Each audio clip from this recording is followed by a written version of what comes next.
Oh, shoot.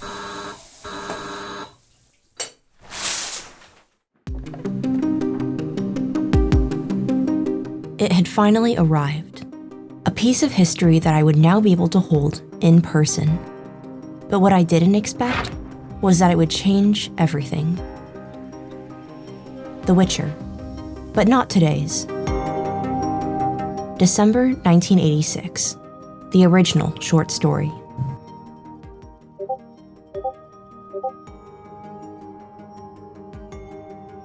But with today's Witcher, my heart races for different reasons.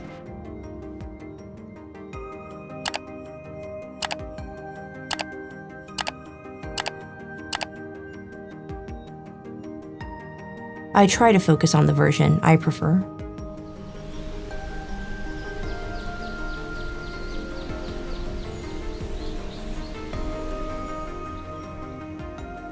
But a nagging question still haunts me. How did we get from here to here to here to here? And why can't I accept it?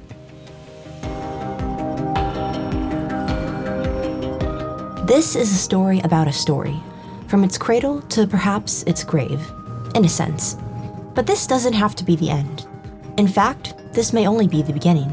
It all depends on how the story is told, and if its audience decides to listen.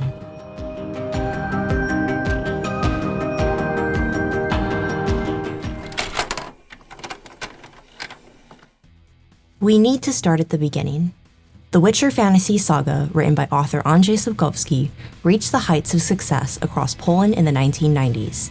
By the end of the decade, they had become contemporary classics, Witcher a household name, and their author a literary celebrity, recognized not only by the fan scene, but by mainstream Polish culture.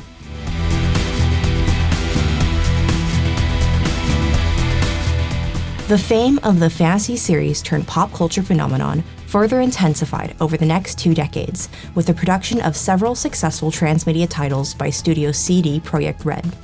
With the release of the third Witcher game, The Witcher 3 Wild Hunt, Witcher became a well-known title amongst the international gaming community. Following this commercial success and increased visibility to Western audiences, in 2017, the American streaming giant Netflix picked up the rights for a serial adaptation. In December of 2019, the first season of The Witcher on Netflix premiered. Netflix's Witcher initially released to rave reviews, eager for more fantasy material in the streaming space. However, the production has more recently begun to feel the consequences of straying further and further from its source material. Over the past 5 years, controversy has embroiled the production more and more, and, no longer shielded by hype, the space surrounding Netflix's Witcher has become increasingly more critical. From fans online lambasting incomprehensible writing choices, to reveals of alleged infighting amongst the production team, and, perhaps most infamously, the departure of their lead actor, who chose to leave the production owing to dissatisfaction with how the series had treated its source material. But pushing away the sensationalized drama and discord, at the heart of this confused adaptation lies a much more deeply concerning issue. The intentional cutting out of political and ethical complexities from the books, a purposeful dumbing down of the author's work. This intentional censorship leaves us to reckon with a troubling, disturbing view of the contemporary American media landscape. My name is Nimwa, and I'm here to investigate the predicament we find ourselves in. To do so, I am retracing the steps of The Witcher, how its Polish origins not only influenced its story, but defined its trajectory. From the speculative fiction magazine which first cradled it, to its rapid literary success, to where we find ourselves today, forced to reckon with a multi-million-dollar production antithetical to the original identity of the Witcher books. And more than that, how the Netflix series' myriad narrative and storytelling changes represent a much more alarming, concerning issue: the rise in anti-intellectualism across America. This is The Rise and Fall of The Witcher.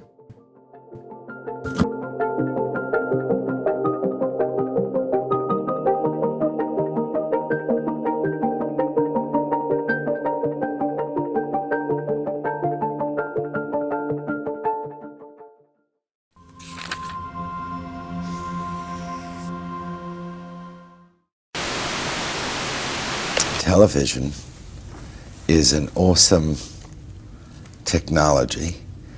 I'm trying to explore how television is changing our culture in as many ways as I can. That was Neil Postman, an American media theorist and cultural critic of the 20th century who was concerned with the rise in the predominance of television. In his 1985 book, Amusing Ourselves to Death, he examines developments in mass media culture and warns of the dangers prioritizing entertainment over all else. I became interested in his work after watching Elise Sunvia's video essay about contemporary audiovisual media, where she referenced his ideas.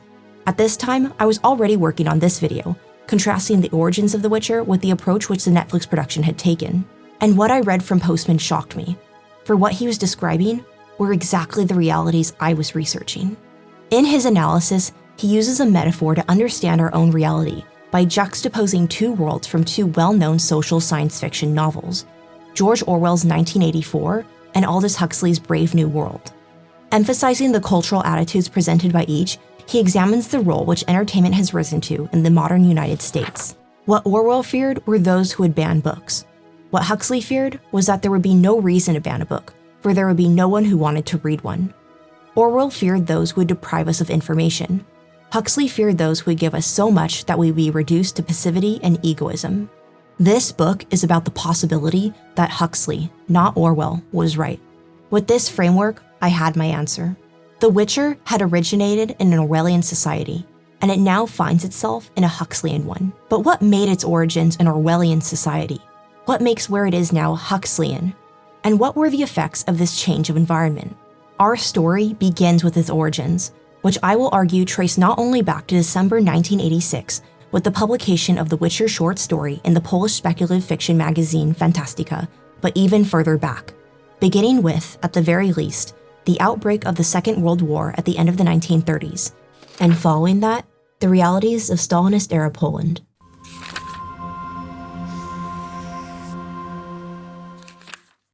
This Orwellian label greatly applies to the realities of Poland in the shadow of World War II. One woman explained that the planes flew low, just above the treetops, spraying the fleeing women with machine gun bullets. Still another told of 9 who were killed by shell fire as they stood in a bread line. The war had begun with the invasion of Poland, first by Germany and only 17 days later by Russia. Having just only regained independence as a country at the end of World War I, Poland was partitioned into two as a result of a pact made by the two imperialist powers, a topic which we will return to later in this video. After only 21 years of independence, the Polish state was again wiped off the map of Europe. By the end of World War II, though the German occupation had been expelled, the Soviet occupation remained, and a puppet government was established. In this sense, the war did not actually end for Poland, as the new regime sought to eliminate any movements for Polish independence. Units of the Polish Home Army, which had led resistance against the Germans, were arrested and disarmed, and were officially disbanded in 1945 to prevent further conflict. However, this was not a decision agreed to by all, as partisan soldiers fighting for Polish independence, later remembered as the cursed or doomed soldiers, engaged the Soviet occupiers in guerrilla warfare well into the 1950s. The Soviets hunted down these insurgents, even making use of the concentration camps set up by the Germans, performing arrests and executions. People were surveilled and interrogated, and terror and torture were used to track down any potential ties to the resistance. Furthermore, the leaders of the Polish underground state, which had led resistance during the war, were captured, arrested, imprisoned, tortured, and brought to Moscow for a show trial. Back in Poland, rigged elections, which allowed the Polish Workers' Party and satellite communist parties to take majority of the parliament, resulted in a communist monopoly control of the country. With the unification of the Polish Workers' Party and the Polish Socialist Party in December 1948, Poland became a one-party state ruled by the resulting Polish United Workers' Party. Persecution and repression of political opposition, ideological censorship, and use of terror continued into the 1950s, as the party controlled all public institutions, the secret police, military, and media. In the case of the definition of Orwellianism, I turn to the journal article Totalitarianism and Detotalitarianization, the Case of Poland, in which Polish historian Andrzej Walicki notes that the most essential and distinctive feature of totalitarianism was best defined by George Orwell. For him, totalitarianism was not only a system of external coercion, but also and primarily a system that attempted to coerce people from within through control of their thoughts and feelings. This control was not to be merely negative, that is, limiting freedom of thought, but also positive, that is, dictating to people what they should think, changing their innermost identity, and thus depriving them of the most elementary freedom, the freedom to be themselves. In this way, total unanimity was to be created. There is no doubt that during the years of the wholesale communist offensive launched in 1948, Poland made a long step towards totalitarianism. The unmistakably totalitarian feature of the Stalinist regime in Poland was its ability to create almost overnight a system of organized ideological pressure, ruthlessly exercised by people situated within society and having at their disposal not merely the state apparatus of coercion, but also social mechanisms of control. A system of intimidation and quasi-moral collective pressure which, although organized from above, proved capable of maintaining and reproducing itself on a local level. Not only can Stalinist Poland be characterized as Orwellian for its forceful oppression of political opposition and its severe restriction on foreign influence, but specifically for its use of collective pressure for public surveillance. Though the Stalinist period was to end soon, Poland never fully adapted to Stalinist rule. Following Stalin's death in 1953, there was a partial thaw in politics. However, more change came as a result of mass striking and rioting in Poznan in 1956. This resulted in a change of leadership and temporary liberalization of politics. After 1956, the Polish government was granted more autonomy by the Soviet Union, transitioning from a puppet state to a satellite state. However, it would be wrong to characterize this as freedom. Though over the next couple of decades, the use of terror, surveillance, and censorship would reduce and change, they would never fully disappear. By standards of Western democracy, Poland was not considered free, as it continued to be influenced by Soviet politics and remained a part of the communist bloc. Parallel to this history is the Orwellian dystopia, which finds its origins and its author heavily influenced by the events of the time. The dystopia of 1984 was primarily inspired by the world politics by which its author was surrounded. George Orwell was a man with a history of political involvement. During the Spanish Civil War of 1936, he had volunteered to join the Workers' Party of Marxist Unification as part of the Republicans, a coalition of left-wing parties, to fight the fascist nationalists. However, these leftist factions soon fell into their own conflict when the Spanish Communist Party, backed by the Soviet Union, prioritized winning the war over revolution, as he wrote about in his memoir Homage to Catalonia. Anti-Stalinist factions, such as the one Orwell belonged to, were denounced as fascists, persecuted as traitors, and arrested and tortured. In his essay Why I Write, he directly connected his time spent in the Spanish Civil War to his later writing, framing this experience as a kind of catalyst for his writing becoming political, saying that he writes, directly or indirectly, against totalitarianism and for democratic socialism, as I understand it. Orwell was also particularly disdainful of Soviet rule under Stalin, specifically because of the human rights violations occurring in Russia at the time. In 1941, he wrote in his diary that, one could not have a better example of the moral and emotional shallowness of our time than the fact that we are now all more or less pro-Stalin.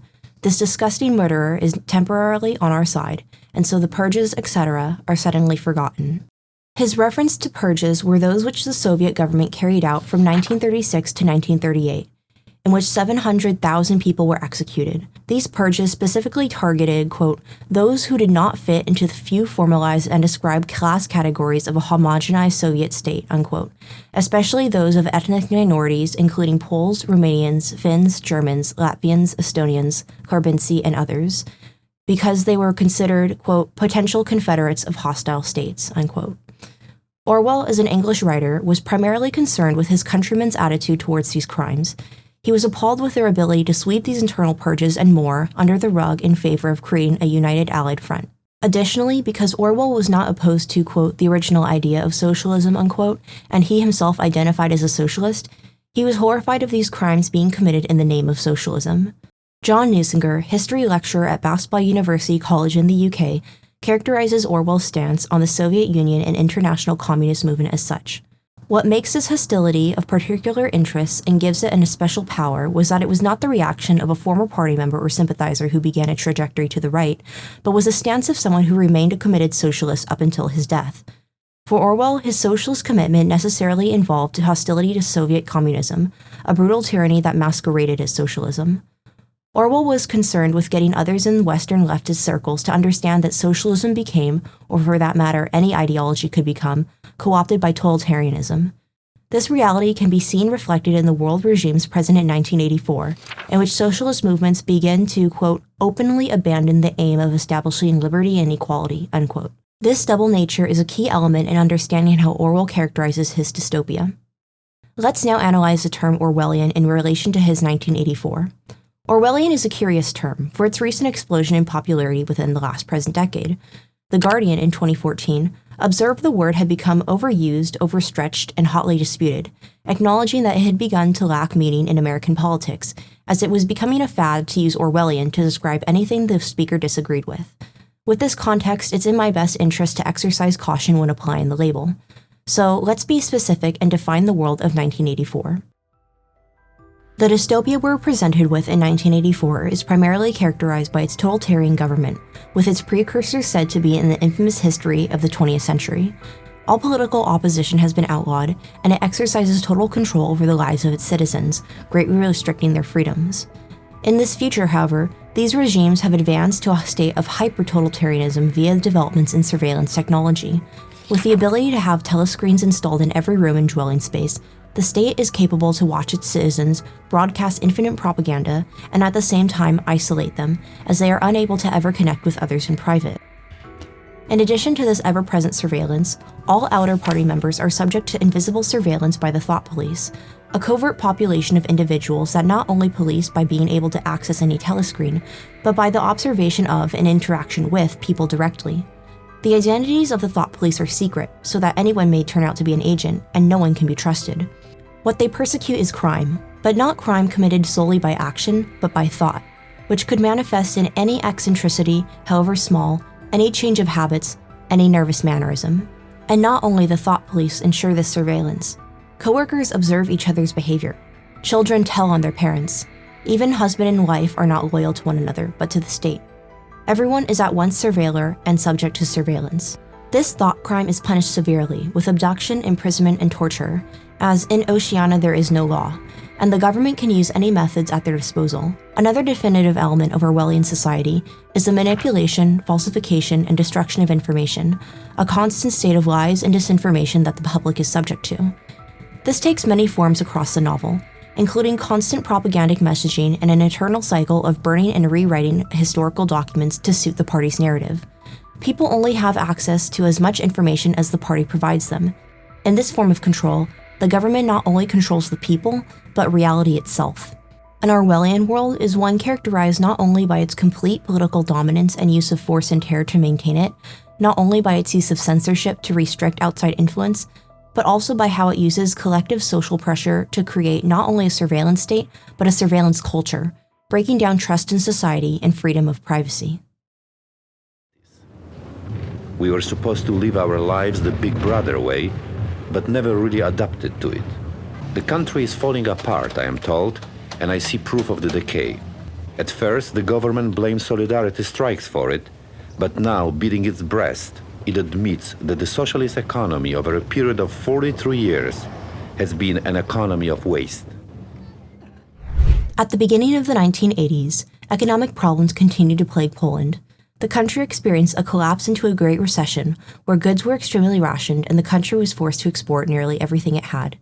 To pacify strikes staged in response to skyrocketing prices, the party met an agreement in Gdańsk with worker leadership and recognized the right of employees to associate in free trade unions. The Gdańsk Agreement led to the meeting of independent union representatives and the creation of the first anti-communist free trade union Solidarity, less than a month after the agreement had been signed. The party had allowed Solidarity's creation, but did not foresee it quickly growing in membership, with a quarter of Poland's population joining by late 1981. Soon, almost 10 million members belonged to the union, which was almost 4 times as many people belonged to the ruling party. As worker strikes and dissent with the system continued, the regime was threatened by the rapid growth and influence of Solidarity, as well as wary of potential Soviet intervention. Ogłaszam, że w dniu dzisiejszym ukonstytuowała się Wojskowa Rada Ocalenia Narodowego. Rada Państwa w zgodzie z postanowieniami Konstytucji wprowadziła dziś o północy stan wojenny na obszarze całego kraju. In December 1981, an extra-constitutional military junta was formed and martial law imposed. The country was placed under severe lockdown. A strict curfew was imposed from 6 a.m. to 7 p.m., though later extended to 10 p.m., where one would be arrested for walking outside at night. Intercity travel was restricted, and all airports were closed. Media was censored, and communications such as mail, telegram, and telephone were regularly inspected, tapped, and censored. Military, paramilitary forces, and tanks roamed the streets to break and suppress protests. Strikes continued, in which the army brutally used water cannons, tear gas, and batons to break and terrorize the protesters, as well as firearms and machine guns to wound and kill protesters across continuing protests. Martial law would only be lifted in the summer of 1983, and many political prisoners were not released until a general amnesty in 1986. A Solidarity leader is on trial for speaking his mind. He told the Western press that during the last May Day demonstration, the police were beating Solidarity followers with wooden sticks. Shall I start from the very beginning? There is no such thing in our police inventory, claims the government. We only use rubber. So, question one, what type of equipment they were using? You said wood and... Well, I said that they were using also wooden sticks, but they claimed that they didn't use anything. I suppose that probably every second person here could be a witness. He brought still photographs of a plainclothes policeman with broken banner sticks in his hand as evidence, but the court refuses to view it. In their book Prioritizing the Police State, The Case of Poland, criminologist Maria Walsh and sociologist Andrzej Siebertowicz defined Poland in the 1980s as a police state whose chief goal was political repression. They detail the evidence behind their argument that, contrary to what some commentators have implied, the Communist Party did not abandon its reliance on terror in the post-Stalinist period. While it toned down the violence considerably, it had no choice but to continue the rule through fear and to preserve the paramount status of the Ministry of the Interior. Despite a modicum of change, there was basic continuity in the personnel and methods of the ministry throughout the communist period. Amongst their criteria of Poland during this time meeting the definition of a police state are that the positions of the army and Ministry of the Interior were greatly elevated, police activities directed against society at large were intensified, and one powerful individual gained all control of secret services and police. Rule by force and terror was in use at both times, and despite some characterizing the 80s as a more liberalized time for Poland, as the communist rule would abdicate by the end of the decade in 1989, the violent repression of the 80s should at the same time not be understated. Though it is also important to consider the differences between the Stalinist era of repression and the imposition of martial law in the 80s. In the late 40s and early 50s, the future was bleak for Poland, as both the country's people and its infrastructure had been decimated by World War II, and the resistance for an independent Poland had been systematically hunted down by both the Germans and the Russians. Under Russian rule, the Polish people were now facing another imperialist occupation by one of the same historical invaders they had just reclaimed independence from not even half a century ago, and a new totalitarian reality which they didn't know how long would last.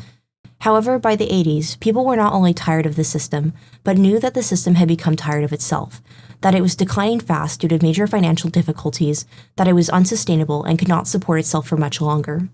In addition to this, there had been considerable actions and movements for independence and liberalization up until this point. Many considered the imposition of martial law as the last desperate move for control, the swan song of the regime which was on its last legs and soon to fold. I was close to what was happening because I worked at the Solidary Press Information Bureau. The incoming news and behavior of the regime government made us think that confrontation was inevitable. A disaster was coming. When it finally came, I wasn't surprised, but furious with helplessness, and totally frustrated. During those first days, it seemed that as a population we were defenseless and that we had all lost, all of us. Nearly every member of the Solidary National Committee was arrested just after the meeting in Gdańsk. There were strikes at the shipyard and in Nowa Huta, but they were cracked down. Everybody knows how it had ended at Wujek coal mine. Additionally, we were sick of the propaganda.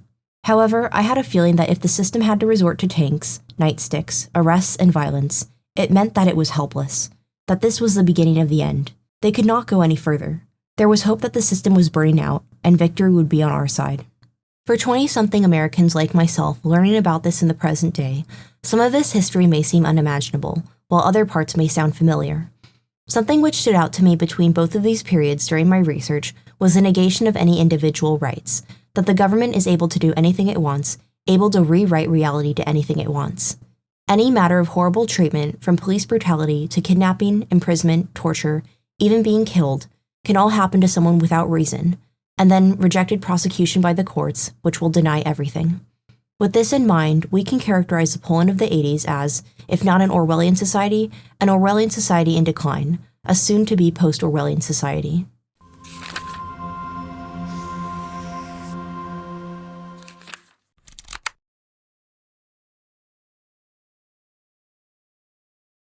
Outside of the imposition of martial law, the censorship of the 80s was relatively eased compared to what it had been in the 60s, and science fiction and the broader speculative fiction genre in Poland was able to grow beyond Stalinist prescription. Though during the Stalinist era science fiction existed, there had been a complicated relationship with it.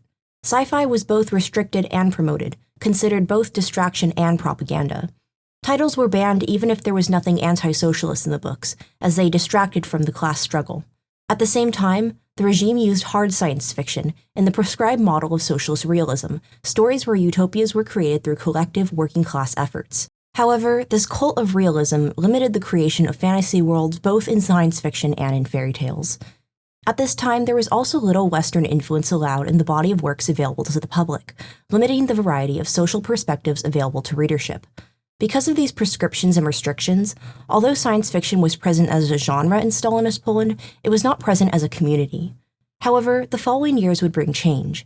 Following the thaw in the 60s and 70s, science fiction in Poland began to take off fully, with the works of author Stanisław Lem famously dominating the genre.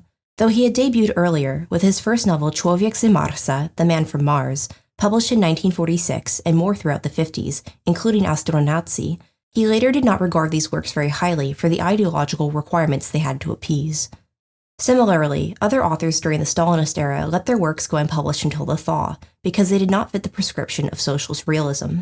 In contrast, the fiction of the 60s and 70s, for instance, Lem's internationally famed Solaris, were more open to conceptual originality, unrealistic premises, intellectual ideas, speculation, and allegory, and these were trends which would only grow further.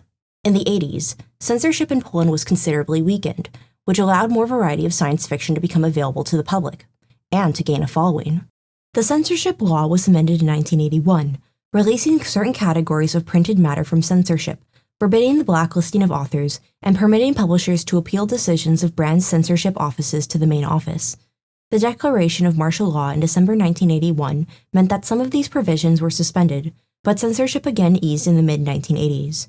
Once the thaw set in, Western books, including some English-language sci-fi, started to appear again. A fan club scene, with usually short-lived periodicals, developed in the late 1970s, and, in 1982, Fantastyka, a monthly sci-fi magazine with print runs of 100,000 and up, was launched, publishing stories and serialized novels, both Polish and foreign.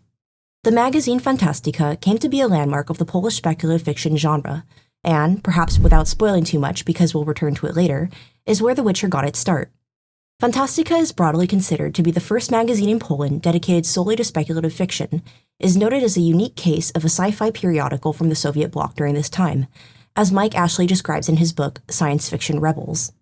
The situation in Eastern Europe was significantly different from that in Western Europe, as, since the end of the Second World War, the large belt of countries ranging from East Germany to the Balkans fell under control of the Soviet Union. The creation of the so-called Soviet bloc had an enormous impact on publishing, which in all of these countries was put under strict control of each state and its leading, often communist, party. The publishing houses were operated and owned predominantly by state ministries or their subsidiaries, controlled more or less visibly by various types of censorship bodies, and although in some Soviet bloc countries at different times, publishing was allowed greater freedom, such as Yugoslavia, Hungary, and 1980s Poland, they were never allowed a free press. No real periodicals existed in the Soviet bloc countries until the late 1980s, with the exception of Fantastyka in Poland. The big change came in October 1982 when the first issue of Fantastyka appeared. It was a flat A4-sized glossy magazine, fully illustrated in color. The magazine soon provided a platform not only for writers, but for critics and artists. In addition to its fiction, it ran science articles, reviews, and in its early issues, details of fan events. The men leading it were writers, publishers, and fans themselves dedicated to the genre, wanting to nurture the fan community and provide resources for budding individual fans, as well as help connect people to fan clubs and organizations across the country. When Maciej Borowski, later editor-in-chief of Fantastyka and friend of Sapkowski's, as you should know, was asked about how the magazine was started and if he was there from the beginning. He recalled, "I joined only in the spring of 1982. The boys working with Andrzej Wójcik tried to start this magazine at the end of the 1970s. I know that in 1981, just before martial law, a meeting was held with Adam Holinek and Krzysztof Borun, and apparently he was initially designated as the editor-in-chief, but it didn't work out yet. The fan movement, Ruch Fanów, started in 1975, so already in the spring of 78, maybe 79, I saw Marek Oramus working on the program.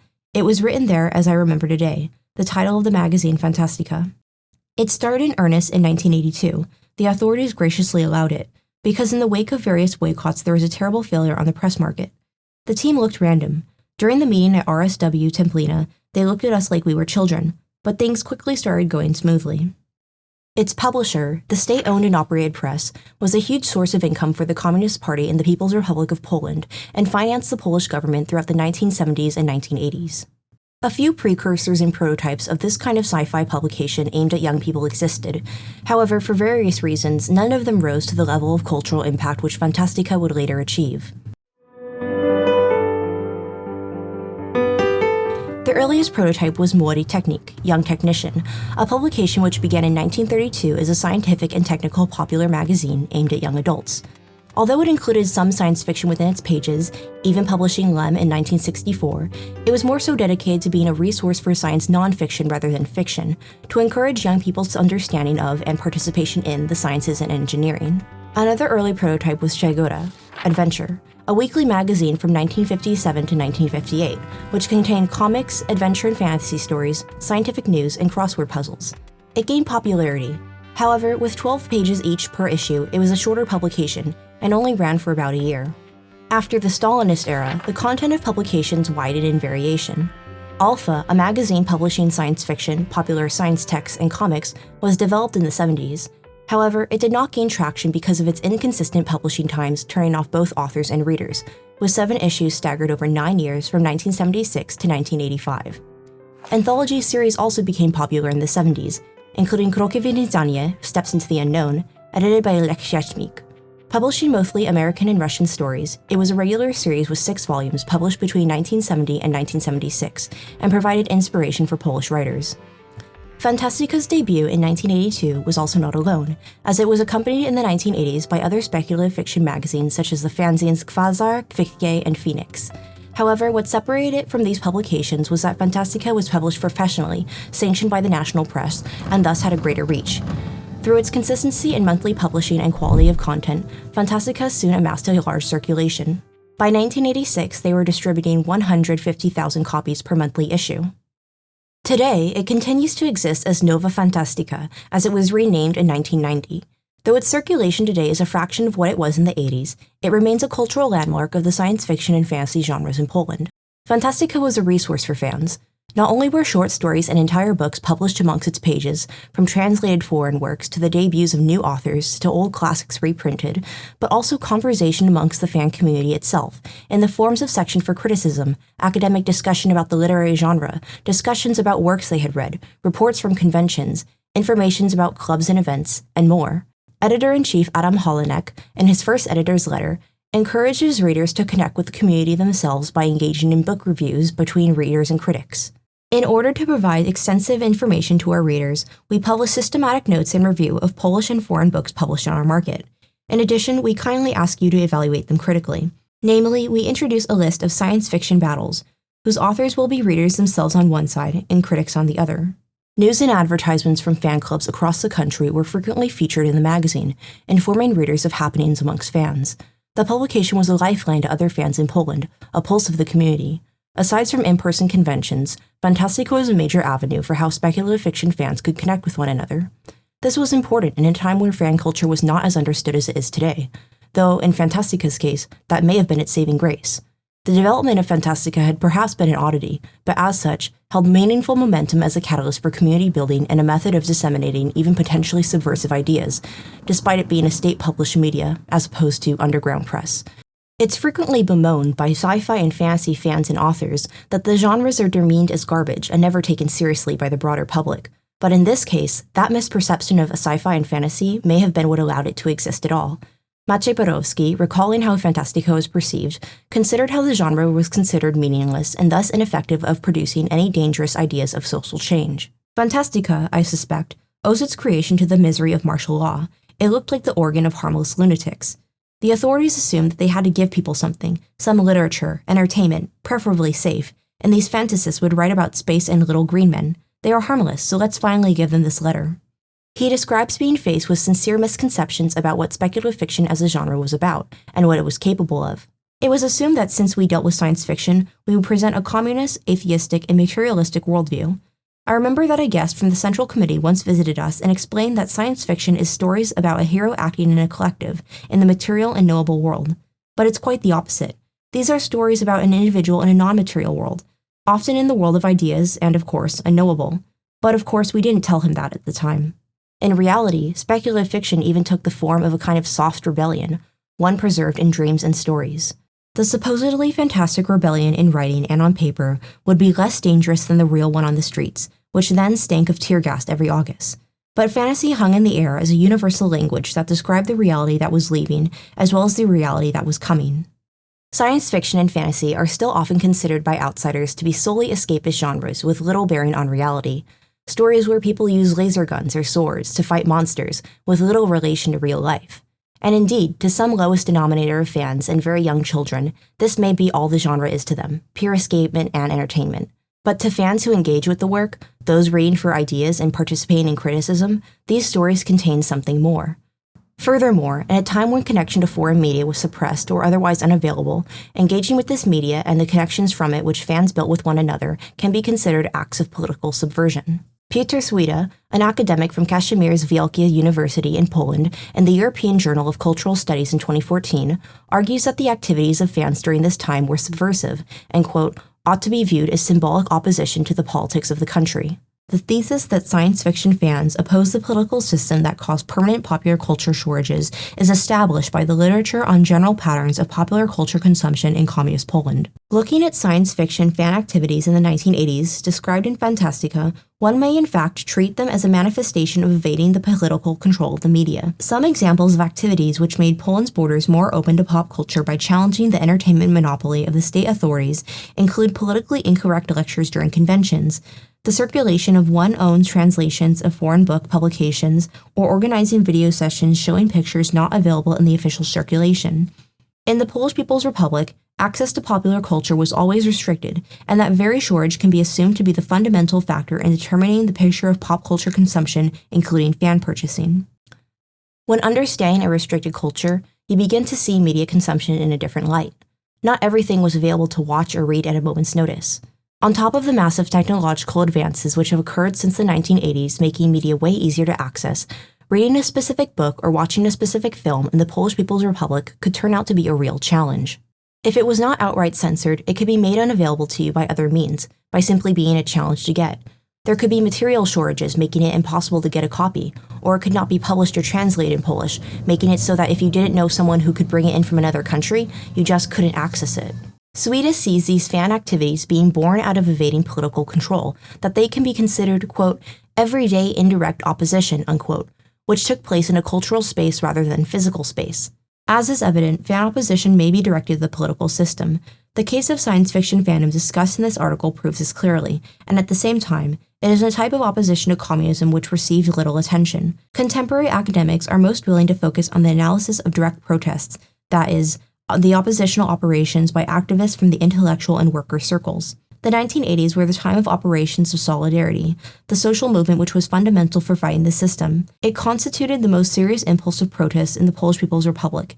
It was a manifestation of hope for society's revival, for winning subjectivity, for openness and freedom. As it turned out, solidarity led to the collapse of the communist system not only in Poland, but in the whole Soviet bloc. Therefore, it is not surprising that investigations on opposing communism are most frequently connected with the actual political activities which were embodied, for example, by solidarity. This does not mean that one should forget about the everyday, indirect opposition, the one which refers to the symbolic use of cultural resources. Within the framework of such subversiveness is where the fans' activity in the Polish People's Republic era lies, as their opposition relied on the pursuit of maximizing the contact with the objects of admiration, which was what the political system has refused them. Fantastyka's existence certainly did not exist in a bubble. as its very existence embodies a struggle for power between the government and the people, and it was indeed the goal of editors at the time to promote free thinking, artistry, foreign ideas, and discussion amongst the community. As Sapkowski described the transition of fantasy in the 80s, fantasy functioned as a supplement to scientific, technical, and student magazines. It, the serious scientific and technical line of the magazine, lost out to the explosion of total fantasy, artistic, impudent, iconoclastic, scientifically and politically incorrect, experimental, autonomous, not servile. That experimental and autonomous nature of Fantastyka guided which publications and columns it chose to include in its monthly issues. But as it was published by a state publisher, how was Fantastyka negotiated between the government authorities and the editors running it in the best interests of the fans? Censorship took many forms in 1980s Poland. It didn't just always take the form of outright banning. A work could also be censored via redacting sentences, omitting certain words, or switching words, all to create or avoid certain insinuations. More often than not, censors sought solely to redact words rather than concepts. Maciej Sapkowski described the censorship as having no rules to what was censored and what was not. Although, quote, the closer to 1989, the more freedom the editors of Fantastyka had, throughout the publication of the magazine, it was unpredictable what would be flagged. The censorship was capricious, and when dealing with broader ideas rather than minute details, ineffective. Censorship was sensitive to slogans, implemented specific provisions, but was worse at dealing with ideas. They would have reacted to Cotton, to Kostler, but missed the story about a young man living in a world where everyone lies. Once in the story, we had to change dwarves' hats from red to blue, because it was better not to bother the red one. And another time, the general in some innocent text was changed to pukovnika. Well, it's just paranoia, which is hard to understand today. He further described the censorship itself as affected by the political decline, and that being a potential reason for their laxity. Censors were people too, and in the 1980s everyone knew, even the censor, that the system was about to collapse. Censorship operated magazines on the basis of so-called records. If there was an entry for the word Orwell, it had to be removed. But if there was a word that suggested something but didn't sound exactly like the entry, you could sleep soundly. Adam Holonek's leadership of Fantastyka during this time should also be stated for how he navigated relationships with the subversive literature they wanted to publish and the censors they had to run it by. At the same time, they could not openly speak about everything they may have wanted to. They often had to self-censor by avoiding direct references to the political situation they were living in.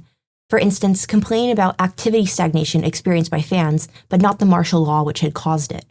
These compromises to navigating censorship were part of how Fantastyka were able to survive as a publication and build fan culture, even under the restrictive regime. The environment they were operating under should not be understated. Media was still under strict control and they were still under observation by the government, both as editors with the responsibility of a printed work and as individuals in general. Sapkowski recalled a time in which the entire management of Fantastyka was arrested by the secret police for playing a film which had been banned by the government at a fan convention. We were watched like everyone else. In the spring of 1985, Jacek Rodek played Richard Bugajski's Przesłuchanie from a VCR at a convention in Stasov, and then the secret police briefly arrested the management. Holonek called Warsaw. It turned out that he had better support, and they quickly let everyone go. The film Przesłuchanie, or Interrogation, was produced in 1982 and is about the kidnapping, imprisonment, and torturous interrogation of an ordinary and innocent woman underneath the Stalinist regime in the early 1950s. The government of the 80s banned it from release and public viewing as it portrayed cruelty at the hands of Polish officials. It should be said that according to the lead actress, the film was remarkably factual, as it had been based on a true story, and one of the women who had been in prison had served as her consultant. The film, by the way, I found available on YouTube entirely with English subtitles. Dark subject matter, of course, but incredibly provoking, so I recommend watching it if you're interested in learning more about Stalinist Poland. The arrest of the management of Fantastyka was something in my research which really stood out to me. Though it wasn't uncommon for people to be investigated and detained by the secret police at this time, it's a reality I still struggled to wrap my head around. But I think it really illustrates the kind of environment they were working in, and the dangers and responsibilities of their work in media and literature. Even more, it depicts the kind of fan culture and conventions which sprouted during this time. For a film isn't played if no one wants to watch it. Thus, there must have been an audience. This political film was of interest to the congoers. This single occurrence serves to demonstrate that the fan culture of Poland in the 80s was both not quite the fan culture with which I'm acquainted and also something similar to me. The community and gathering spaces were not just for pleasure, but for that quiet rebellion, where creativity and imagination kept one from losing their sanity. From all of this, we can begin to answer, how did Fantastyka challenge the Orwellian environment? Fantastyka was a force of the speculative fiction fan culture in Poland in the 80s, and as they transitioned the leadership and publication into the 90s, had led the creation of a strong readership and fan base. Those creating Fantastyka strive to carve out an intellectual space for their readers, providing them with a curated selection and yet wide variety of authors, criticism, poetry, artwork, and opinions. The goal of this curation was not only to entertain, but to challenge narrow-mindedness and stimulate the intellectual mind, as Hollenek writes in the April 1986 issue. Characteristic of the image of fantasy literature is her aversion to everything which could disturb the imaginative purity of this genre of writing, or also of films based on this writing. Poetry, no. Unnecessary essays, criticism, only one-sided, attacking what may not seem like science fiction. Out with the old stuff. Fantastic fairy tales are not even accepted among our fans in vogue. No comments. It just looks like that and that's it. Fortunately, surveys inform us that apart from the fans who are unrepentant in their views on the purity of science fiction, we are read by people, lots of people of various professions, from university professors to workers. For them, it is worth demonstrating this diversity, this richness of styles and forms of domestic and world fantasy. Though the leadership of Fantastyka was strong and sought to challenge its readers, they did not seek to suppress their voices. In many editors' letters, Hollenek acknowledges that the fanbase was so wide and varied it was impossible to please every fan, and they could only move broadly and make compromises between conflicting requests. To investigate the needs and wants of their readers, they conducted a poll of their readership in 1985, results published in the December 1986 issue. Among demographic questions, fans were asked their favorite publications from the past 24 months, along with their favorite and least favorite sections of the magazine. As part of Fantastyka's creation, the leaders of the publication had to place trust in their fans to engage them and work with them, not just provide work to them, but provide for them. Out of this came an engaged community which gained hope from reading and participating in the periodical, as Sapkowski, when asked about the readership of Fantastyka before 1990, described them as, certainly young people, from teenagers to 40s, those who, thanks to this magazine, did not emigrate, because it allowed them to not go crazy in the declining, fucked-up world of the Polish People's Republic. Those who left had to be sent a letter. Fantasy was collected by professors and priests, workers and intellectuals, people with warm heads and hearts. One most visible way in which Fantastyka created a resource for fans of speculative fiction was in its printing of novels across its issues. During this time, there was a massive shortage of printed work by publishing houses, which Hollenek bemoans in his editor's letter of the January 1985 issue. So far, only 2 titles have been published in this publishing house. 2. The editors didn't hide the fact that we are in a publishing crisis. An ordinary fan of literature whose everyday practice is hopelessly wandering around bookstores is perfectly aware of the situation. There is nothing on the counters. Book prices on the black market are rising. A book, which should be an easily accessible, everyday, ordinary, natural item, becomes a luxury, a delicacy. Because of these shortages, it was not easy for fans to access the very material they want to engage with. Amongst the shortage of publications, Fantastyka allowed its readers relief by printing entire books across multiple issues, the pages of which readers could cut out, fold, and bind themselves. Hollenek described this system in his first ever editor's letter in the first release of Fantastyka in October 1982. Of course, it was difficult to not present in this first issue excellent reading books made by high-class specialists already famous around the world. So I'm announcing 2 novels in each subsequent issue. The episodes will not run through many issues, but will be contained in 2 or 3, creating books for the reader's own library. You can make them yourself by cutting out sheets along the perforation and matching a specially prepared cover. In this way, Fantastyka provided its readers with not only intellectual stimulation and spiritual hope, but physical resources during a time of shortages. Furthermore, it was not easy for all to connect, so issues feature journalism from fan clubs and conferences relaying news. One of these articles focused on the dissolution of the National Club of Fantasy and Science Fiction Fans, which had been succeeded by the new club, the Polish Association of Fantasy Fans. This kind of article allowed not only for the announcement and spread of news and for fans to understand the broad movements occurring in their community, but also as a place for open public discussion of such events, an agora in print form. To summarize how Fantastyka created impact amongst the speculative fiction fandom of the 80s, I have recognized 3 main initiatives across their work. Fantastyka provided the fanbase with a wide variety of works through the curation of authors, criticism, poetry, artwork, and opinion, seeking to challenge its readership and expose them to new and old ideas. It disseminated information with a wide circulation that could be shared between readers in an accessible, easily shareable format, and it engaged its audience by gauging their preferences and valuing their opinions. In total, they curated work to disseminate in an accessible format that would engage readers, to provide a resource, and keep the community alive. Keep these actions in mind for later and don't forget them because we will be coming back to that. One of the consistent problems Fantastyka faced in its early days was a lack of domestic fantasy to publish. Hulnick writes in the September 1983 issue that foreign works dominated the market. In countries like ours, which use languages that are not widely known abroad, translations compete fiercely with native works. Although we are undoubtedly observing a real boom in fantasy in Poland, there is a huge predominance of books from outside, works by foreign authors. He contrasted the proportion of foreign to native works in Poland with the ratios of the US. In the USA, for example, out of thousands of new science fiction books, there are only a few translations. Similarly, in England, not to mention other countries, translations of Polish science fiction abroad are still rare. He continues to discuss their goal of providing a platform for new Polish speculative fiction literature, but acknowledges the challenges they were facing. In this situation, our task is particularly difficult, especially in the field of propagation of native authors. The creative market is still small, and the requirements of publishers who prefer to buy novels rather than short stories from local authors are eagerly met. And we have room for short stories, and authors write novels, which are usually not the best when printed in fragments. Print short stories they did, though, and instigated the Polish speculative fiction market by creating writing contests for local writers to enter and have their prose published. One such contest was announced in March of 1985, in which a story and author familiar to us just happened to take third place. Parowski, who took on the responsibility of editing and establishing new Polish authors, recalled the situation. At the beginning, it must honestly be said, foreign prose was the most important. Polish prose received less space and was not treated very seriously. But there is an interesting paradox in all this. Other people, another generation, applied for this magazine, other people got it, and still others flourished in it literary. That is, they produced good, hot, searching prose. The first 3 short story competitions brought an obvious new quality. I previously saw myself as a prose writer, so I became an editor for All Poles and a scriptwriter for one of the largest Polish comics. When I got to the Polish prose section, I wrote letters to writers, but previously unknown names made a career in the magazine. Baraniecki, Kochański, Pikara, and Chimkiewicz. In 1984, Ramus joined. In 1986, Sapkowski broke in. The Witcher would have its debut in Fantastyka in the December 1986 issue, winning 3rd place in the short story competition announced in the March 1985 issue. Though actually, The Witcher short story didn't win at first, as initially the contest only had a 1st and 2nd place to be awarded. Parowski recalled, money was sent to the editorial office twice for the authors.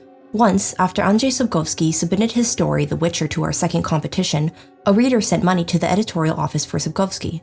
It's funny, but the story The Witcher didn't win. It was second only to Huberath's text. But the reader liked it so much that he decided to sponsor a private prize. It was only thanks to the graphic designer of the magazine, Marek Zalewski, that it was selected. In the summer of 1986, Marek came to me and read some of the contest mail. If he hadn't fallen in love with him then, Sapkowski the writer would have been bored later, or not born at all. And so he says to me, look Maciej, I don't know anything about it, but I like it, and he gives me the story Witcher. I read it and told him, Marek, you can rely on your taste in everything, it's an excellent story, we'll print it. And I sent the story to the December issue. Even though Sapkowski initially never intended to write any other Witcher stories, shortly after the success of his Witcher, he was called back by the editors of Fantastyka, requesting he write more for the magazine. He decided to take the opportunity by cutting up a fantasy novel he was working on at the time to reduce it to the short story Road of No Return, published in the August 1988 issue. When they continued to ask him for more, he then returned to the enigmatic and compelling character of the Witcher Geralt, depicting more of his investigations, tragedies, and interesting encounters. Of these first few short stories published in Fantastyka were A Grain of Truth in March 1989, The Lesser Evil in March 1990, A Question of Price in September 1990, and Bounds of Reason into September and October 1991. It had been split between the 2 issues, a nod to the literal cliffhanger the story features.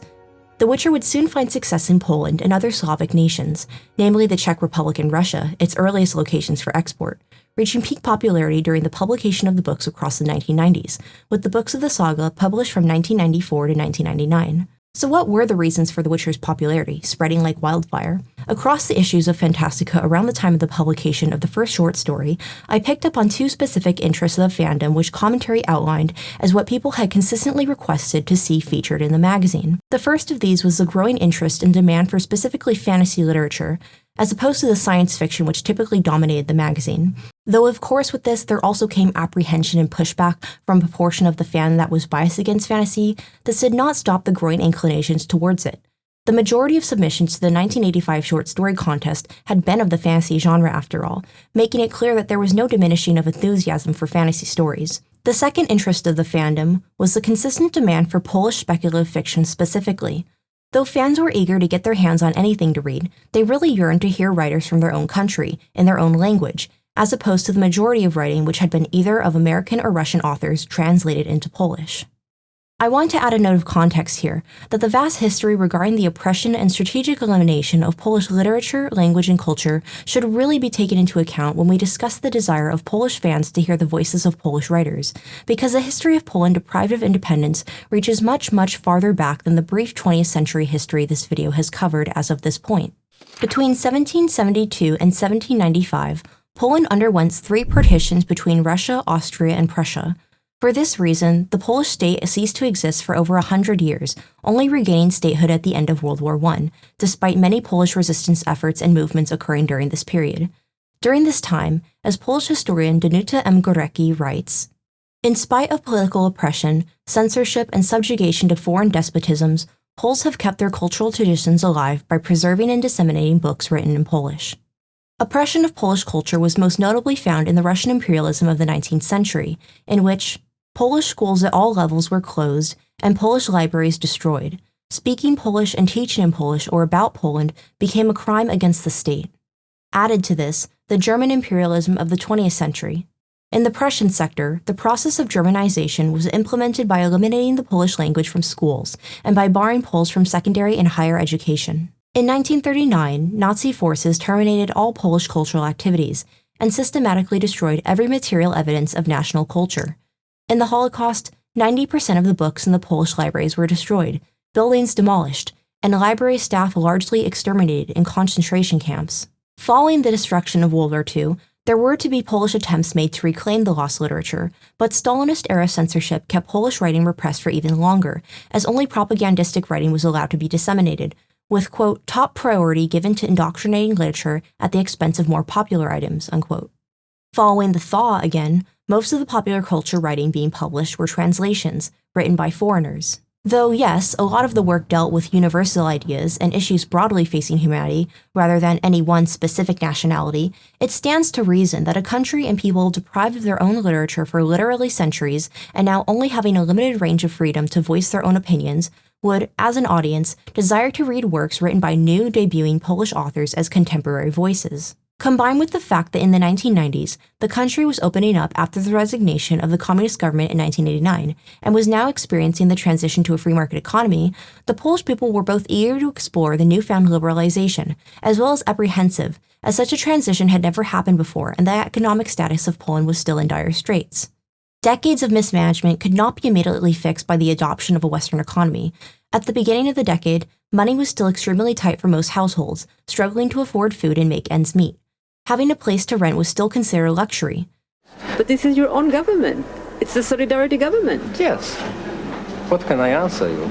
It seems that, well, governing seems to be the very same job, never mind if the communists do it or the solidarity people do it. It's just governing, you know. It's a very difficult task, I tell you, and it seems to require a good deal of secrecy.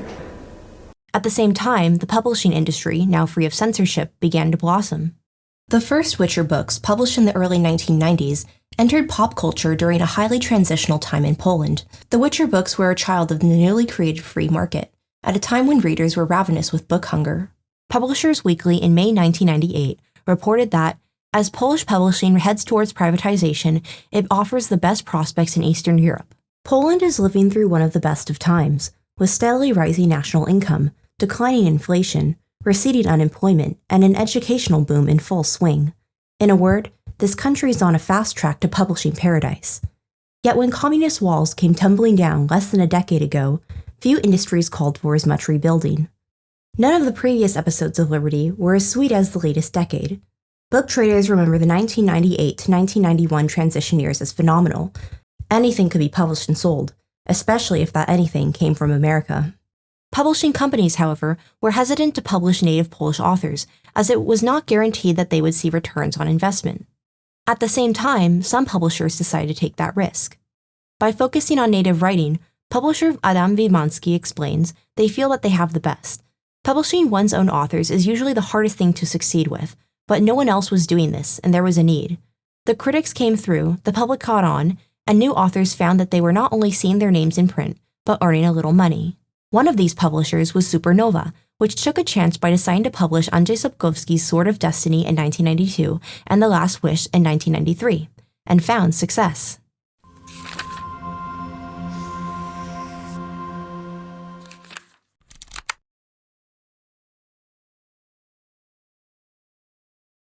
Yes, Witcher happened to be in the right place at the right time. Just as the demand for more fantasy and for more work from contemporary Polish authors began to pick up, Sapkowski presented something which answered the call. But there was still one more element to The Witcher's success. In order to examine this element properly, we first need to understand the genre in which it operates. What is fantasy? A vast and broad genre, difficult to define, but in his 1993 essay Pirug, or There is no Golden Grey Mountains, Sapkowski asserts that fantasy largely traces its roots back to the Arthurian myth, and is innately about a fight, often to cataclysmic proportions, between good and evil. The archetype of all fantasy works is the legend about King Arthur and the Knights of the Round Table. If you want, just close your eyes and blindly reach out for the bookshelf, pick randomly one fantasy novel out of it, and check. The book describes two kingdoms. One is the land of good, the other is exactly the opposite. There is the good king, out of the throne and inheritance and trying to regain it, against the forces of evil and chaos. Sapkowski's Witcher then tackles the genre archetype in a specific and interesting way, because the world of The Witcher is not one neatly divided into that of good and evil, but rather, like our own, varying shades of gray. Though the series has its grand antagonists, who are truly evil, the people of The Witcher are much more muddled and morally complicated, their decisions motivated by survival rather than good or evil. Because despite his emphasis on good and evil being an archetype of fantasy, Sapkowski in the interview Historia I Fantastyka describes how he brings a veristic lens to this characteristic of the genre in his fictional representations of war. Please note that in my prose, war is not about the clash of good against evil. It's just some professionals fighting against other professionals. I try to avoid that aura of mysticism, which is so hard to get rid of, and which appears in many historical war accounts. On one side are our people, i.e. the good ones, and on the other side are some terrible hordes, some dark impersonal mass, succumbing to the whispers of the devil, or even with the devil at the head.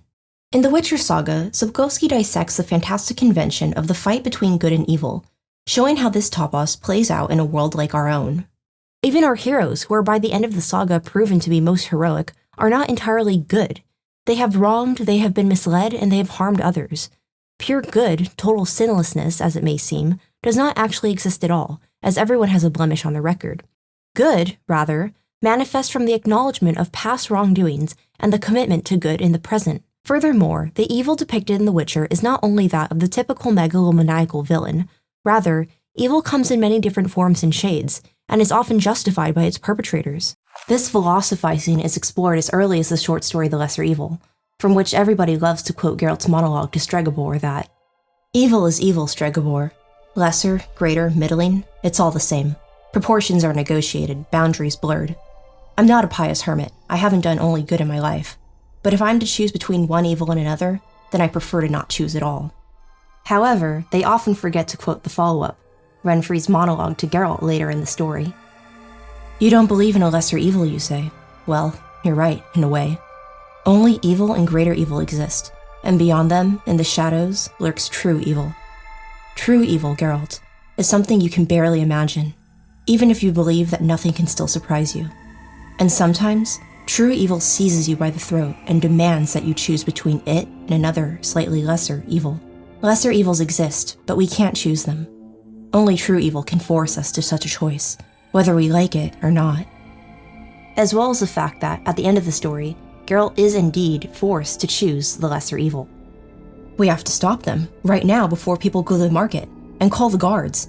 As the gang leaves the inn, seize them and hold them. Be reasonable, we can't. We can't touch a hair of their heads if they've done nothing wrong. They'll defend themselves and there'll be bloodshed. They're professionals, they'll slaughter my people, and it'll be my head for if word gets to Odin. I'll gather the guards, go to the market, and keep an eye on them there. That won't achieve anything, Caldemain. If the crowd's already in the square, you can't prevent panic and slaughter. Renfri has to be stopped right now while the marketplace is empty. It's illegal, I can't permit it. It's only a rumor that the half-elf with it tried him. You could be wrong and Odin would flay me alive. We have to take the lesser evil. Geralt, I forbid it. As alderman, I forbid it. Leave your sword. Stop." This examination of the subject of evil goes truly far deeper in the saga. But as for these first few forays, we can tell that Sapkowski's work was meaningful and meant to examine some realities of our own world. For this realistic nuance extends beyond individual characters and also applies to the broader factions and worlds in which they live. Before we assess that, though, we must acknowledge something about this fight between good and evil. Any struggle for power is inherently political, as politics, simply relations of power, is just who gets what, when, and how. Good and evil are just two sides to a conflict over power. Further damning the fantasy genre to the inherently political is the fact of its previously mentioned diversity. Because fantasy can be anything and everything, so long as an author or publisher labels it fantasy, its authors can explore an unlimited variety of topics within its realm.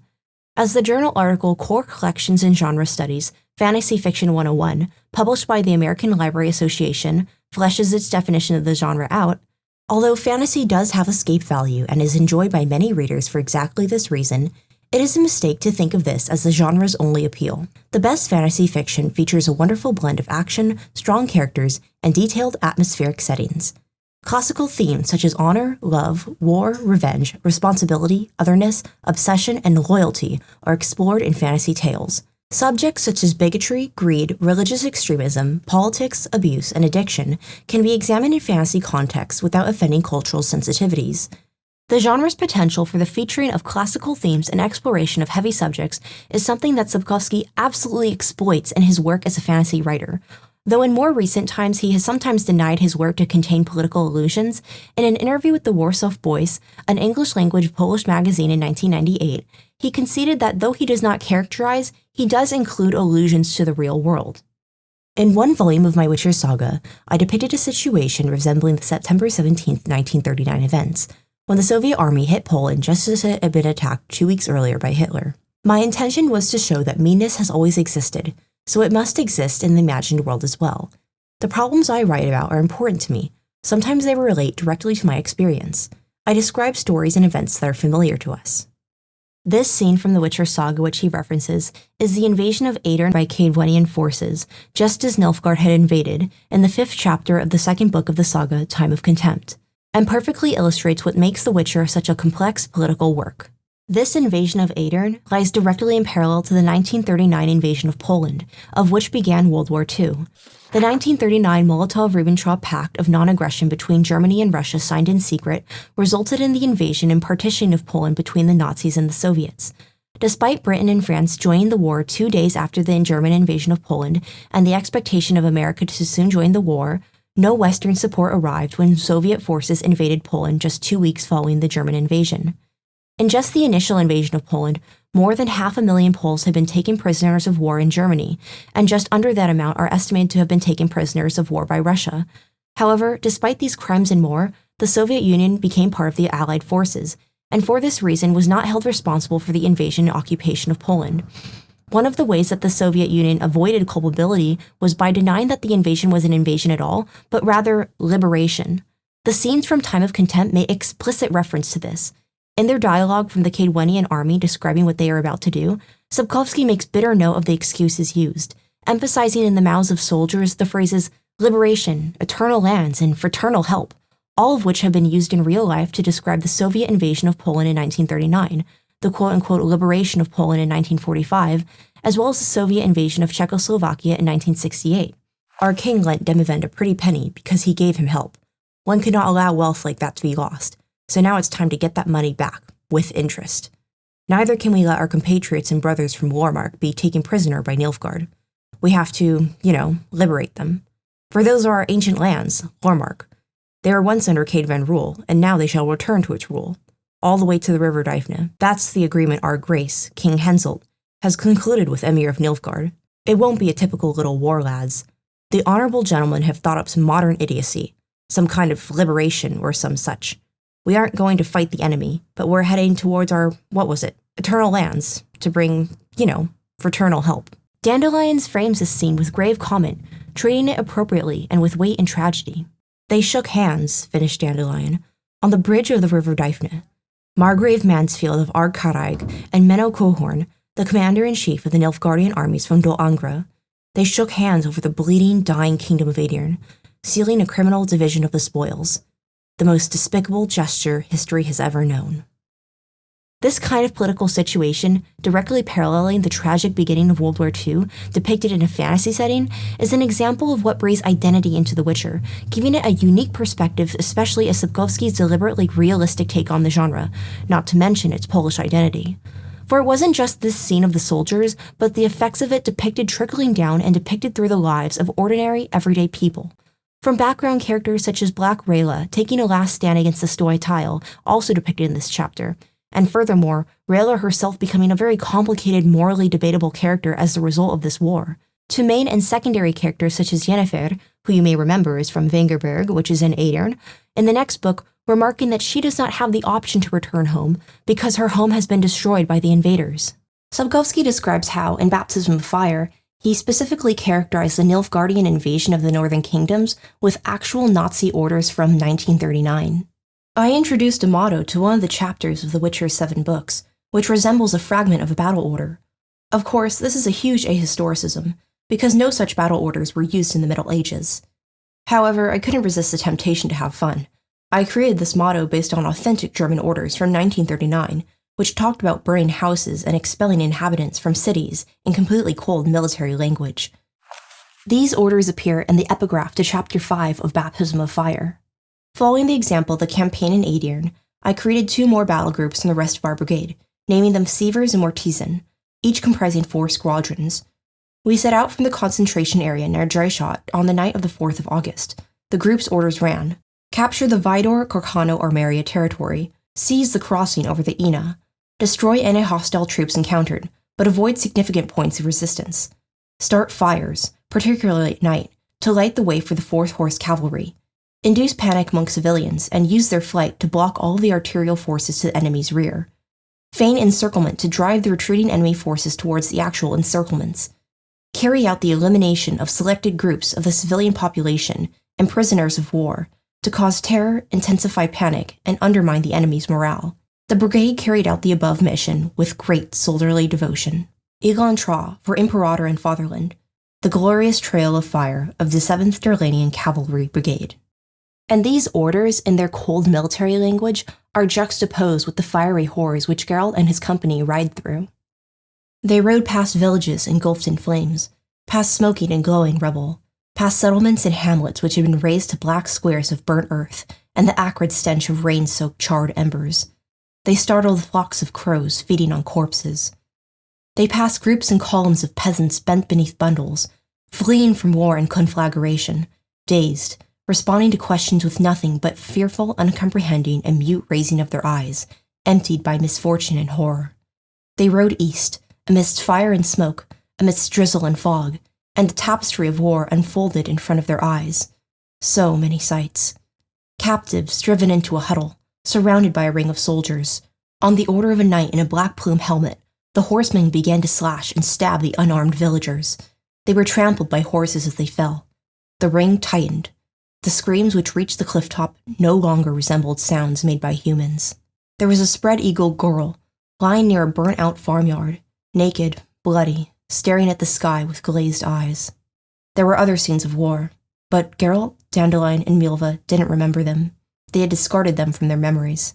They had become indifferent. This critical tone and lens, which not only investigates politics in a veristic manner, but also examines the heavy effects they make on the individual, is one of the single most powerful and defining traits of the Witcher series.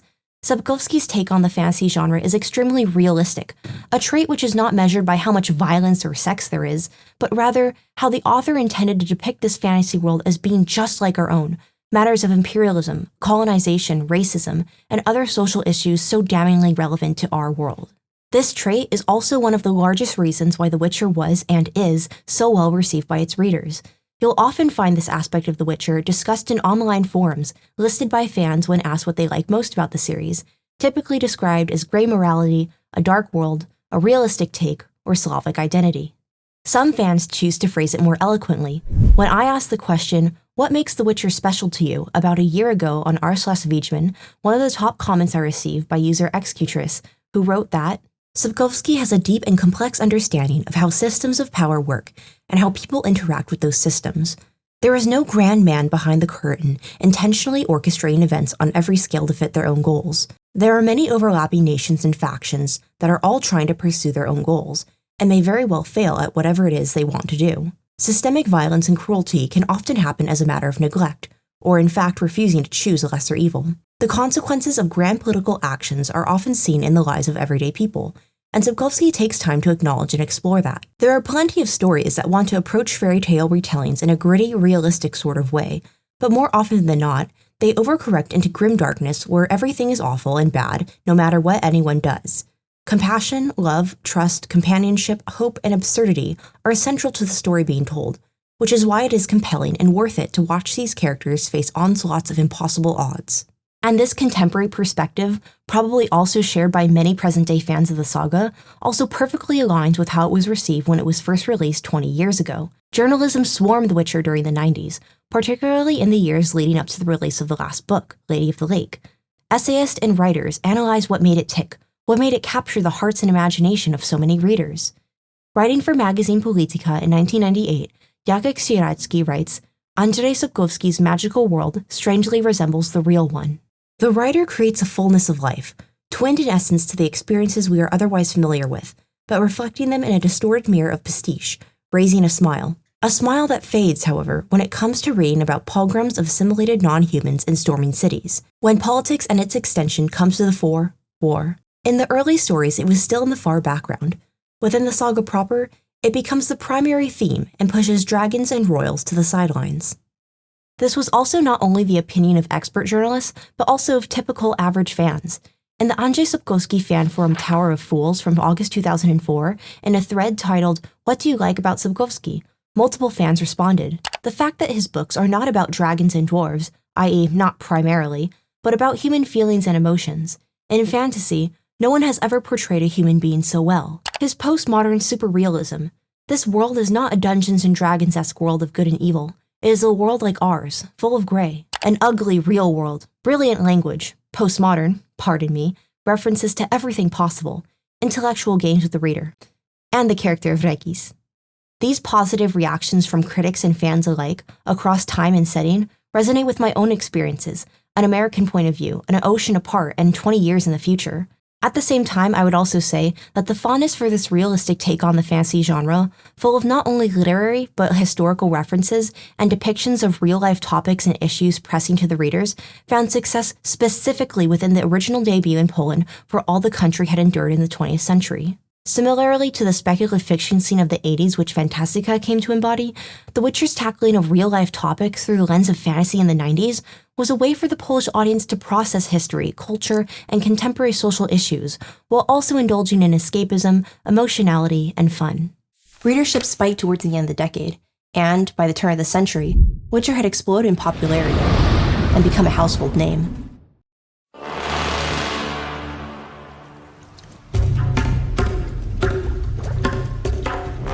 It had grown from a book series to a mass pop culture phenomenon, spawning commercial spin-offs and adaptations, such as a 2001 film/2002 TV show by the same name, and the tabletop role-playing game, Game of Imagination. As an example of this popularity, in November 2001, a special fantasy edition of Polish video games magazine Clique heavily featured The Witcher with not only an in-depth interview with Sapkowski, but a CD demo version of the first attempt at its video game, and a poster for the movie. Also within this issue was a list of the top 12 fantasy books and book series to read, where The Witcher placed highly amongst Western titles such as Lord of the Rings, Conan the Adventurer, Harry Potter, Dune, Earthsea, and Discworld.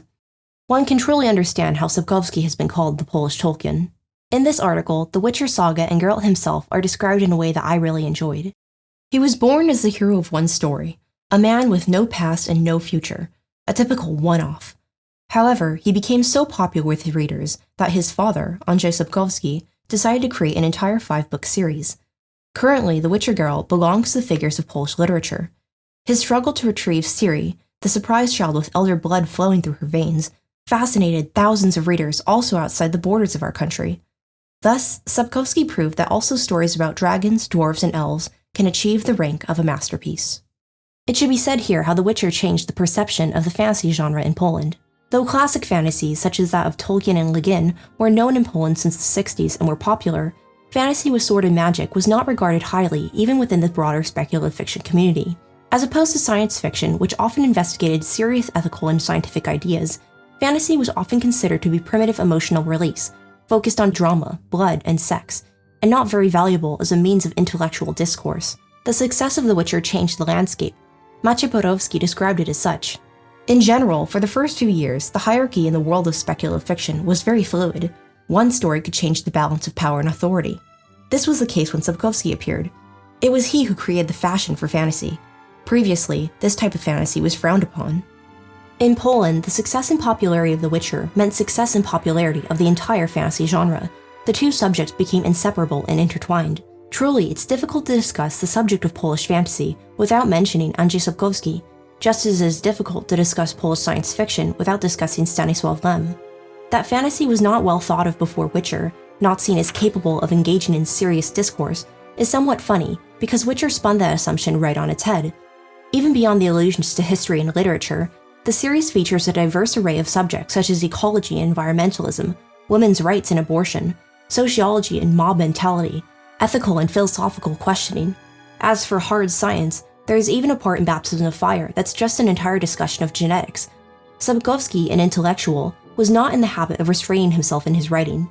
He didn't dilute these intellectualisms only to appeal to more readers, which was likely what made The Witcher as unique and well-liked as it was, as this quality of treating his readers seriously was something they enjoyed, that this fantasy wasn't just drama and violence for pure entertainment, but wove escapism with modernism, comedy with wit, and the archetypical classic fantasy with the serious, real world. Furthermore, The Witcher became intergenerationally shared pop culture in Poland as the decades progressed. Adam Flama in Historia Fenomenu characterizes it as such. For many, The Witcher's stories and saga turned out to be the texts they grew up with, and thanks to which they reach for fantasy. In this way, The Witcher has become a generational figure, and many readers can even say that they grew up with Sapkowski. As the Witcher pop culture phenomenon progressed into the 2000s and more visual adaptations and transmedia were created sharing the Witcher name, success was found again by the video games created by CD Projekt Red, which were not adaptations but continuations past the ending of the Witcher saga. Not only were the games a market success, but a kind of spiritual one becoming embraced by many fans, as they crafted a similar cocktail to what had made the books initially successful. As Flama characterizes the reception to the first game released October 2007, players around the world were still surprised by the maturity and moral ambiguity of the choices put before them. Other games very rarely presented deep, serious plots and narratives, touching on issues such as racism and violence against women. Despite the passage of time, these are still not necessarily comfortable topics for creators of interactive entertainment, and it is rare to discuss similar issues in mainstream titles, so it is no wonder that from the very beginning, the Witcher series was a breath of fresh fiction. Additionally, similarly to Sapkowski's prose, the games, but especially the first one, made many references to Polish literature, engaging the player in intellectual, intertextual games, as well as an interactive one. For example, in the first Witcher game as part of a quest, Dandelion and Geralt quote the poem Upiór from the drama Dziady by the Polish romantic poet Adam Mickiewicz. Serce ustało, pierś już lodowata, ścięły się usta i oczy zawarły. Na świecie jeszcze, lecz już nie dla świata. Cóż to za człowiek? Umarły. Patrz, duch nadziei życie mu nadaje. Gwiazda pamięci promyków użycza. Umarły wraca, na młodości kraje. Szukać lubego oblicza. Pierś znowu tchnęła, lecz pierś lodowata. Usta i oczy stanęły otworem. Na świecie znowu, ale nie dla świata. Czymże ten człowiek? Upiorem. Przestańcie! Pamiętam. Już wszystko pamiętam. Another reference to Dziady is found in the third game. The quest is similar to the second part of the drama, in which the Guślarz, or Peller, leads a group of villagers in a rite to summon spirits forth. Zaczynajmy tedy, dziady. Kto z was wiecznym błądzi szlakiem, nie opuścił tego świata, tego lekkim, jasnym znakiem, zaklinam.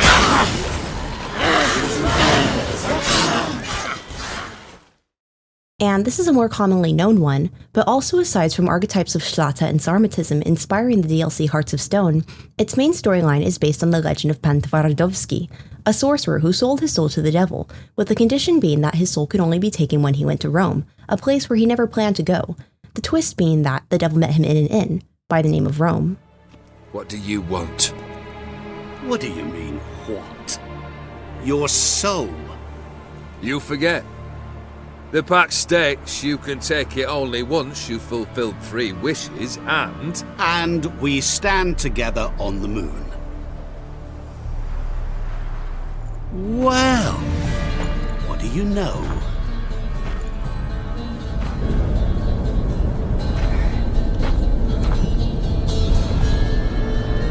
What? No. We had a pact. Though transitioning from a print media to an interactive audiovisual media posed its challenges, and there are indeed many inaccuracies of the games, characterization and plot elements which don't make sense when compared side by side with the story of the books, there will always be those with some kind of plan that includes me. It was the sorceresses of the lodge once. Now it's my father. Even Yennefer. CDPR overall chose to embrace the moral complexity and political nuances of the Witcher books by directly and purposefully incorporating these elements not only into their storytelling, but into the very game mechanics themselves. The second Witcher game, which was intended primarily for an international audience, specifically the Western market, did not shy away from, but furthered this approach by focusing its main plot on the aftermath of the assassination of King Foltest. They wanted to show the players interstate conflicts, which was the purpose of the Pontar Valley, a strategic area from the point of view of many kingdoms. Even more, the interactive gameplay element of decision-making was further developed in the second title. CD Projekt Red employee Konrad Tomaskiewicz said it bluntly, "Our goal is to create an adult game that does not have simple choices, where nothing is black and white. This is a continuation of what we started in the first game, so it has to be much better and deeper. Therefore, the consequences of our choices will be visible even after a very long time of play." And characterizing the third game, which reached total international success, Marcin Kozman, journalist and author of the book Not Just Witcher, The History of Polish Computer Games, explained that there is no other game that can be compared to Wild Hunt. If we were to choose elements that are important in The Witcher 3, we would say that it is a really intense, non-obvious mosaic of good and evil. In The Witcher, moral decisions are not so simple. That complexity, honored in the crafting of the games, drove it to success, not only in Poland and Slavic nations familiar with The Witcher, but in Western and broader international markets, which the books had not yet become popularized in. The Witcher books and games, to this Western audience, were specifically liked for their complexity in storytelling and nuance in handling heavy topics. The result of this success was the popularization and massively increased visibility of The Witcher in the Western market, which perhaps, as Emil Regis put it in Baptism of Fire, had its consequences.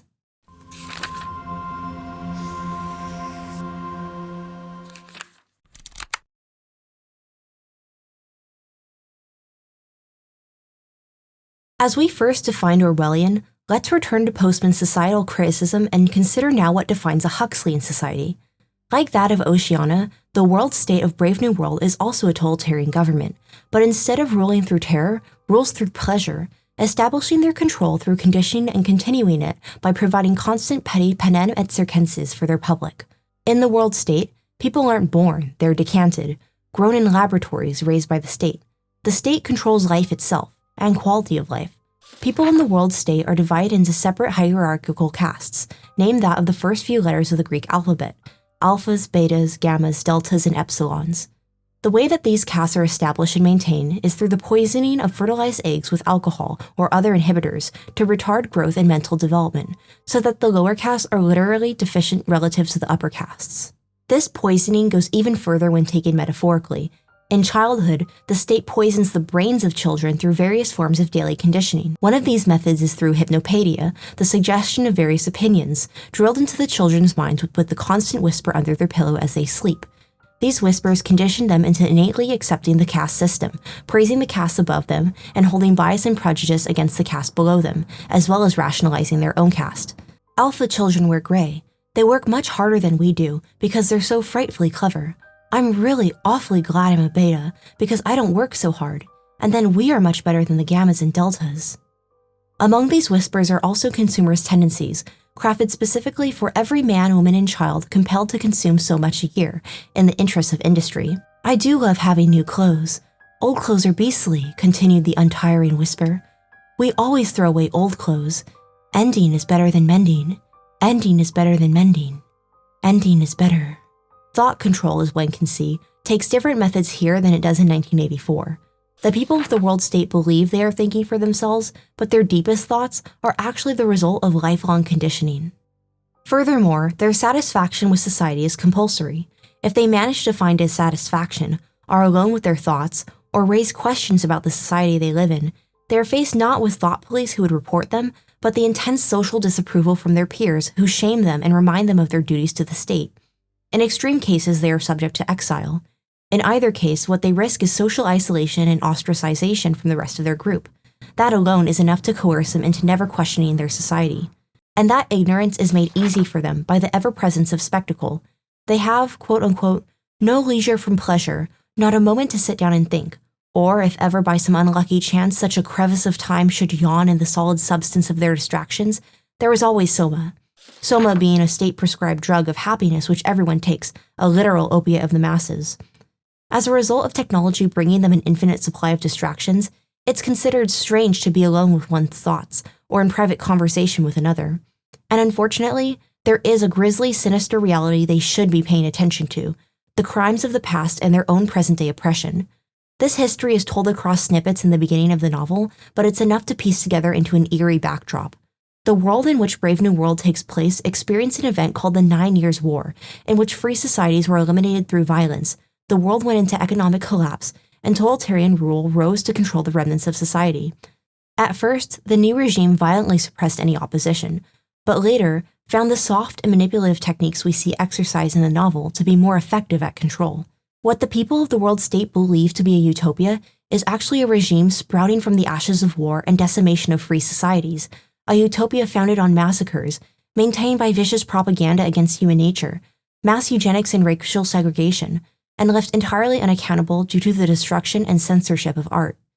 Though the people of the state may be aware of this history and taught it in school, for them, the history was sanitized and justified, treated in such a way by everyone around them that they learned to accept it and explain it away. And as adults, they are kept in a pacified state owing to the many distractions they are surrounded by. The world state remains in control because their people are conditioned to accept the reality they live in as the only possible, quote-unquote, civilized way of life, and never raise questions about their lack of agency. The society is a captive audience, captive consumers. They were never given the freedom to think. And here is where we may begin to see why postmen believe the American public are living in a Huxleyan culture. Hyper-consumerist, socially conditioned, kept passive and uncaring about injustice founded on genocide. Ignorance has become bliss. In the following action of the novel, the protagonist John, also known amongst the citizens of the world state as the Savage as he was not raised within the world state, faces his failure in trying to get a group of lower caste workers to embrace liberty. During this downfall of disillusionment with the Brave New World, which he initially had believed to be a utopia, John questions the controller about the art and culture provided and kept from the citizens.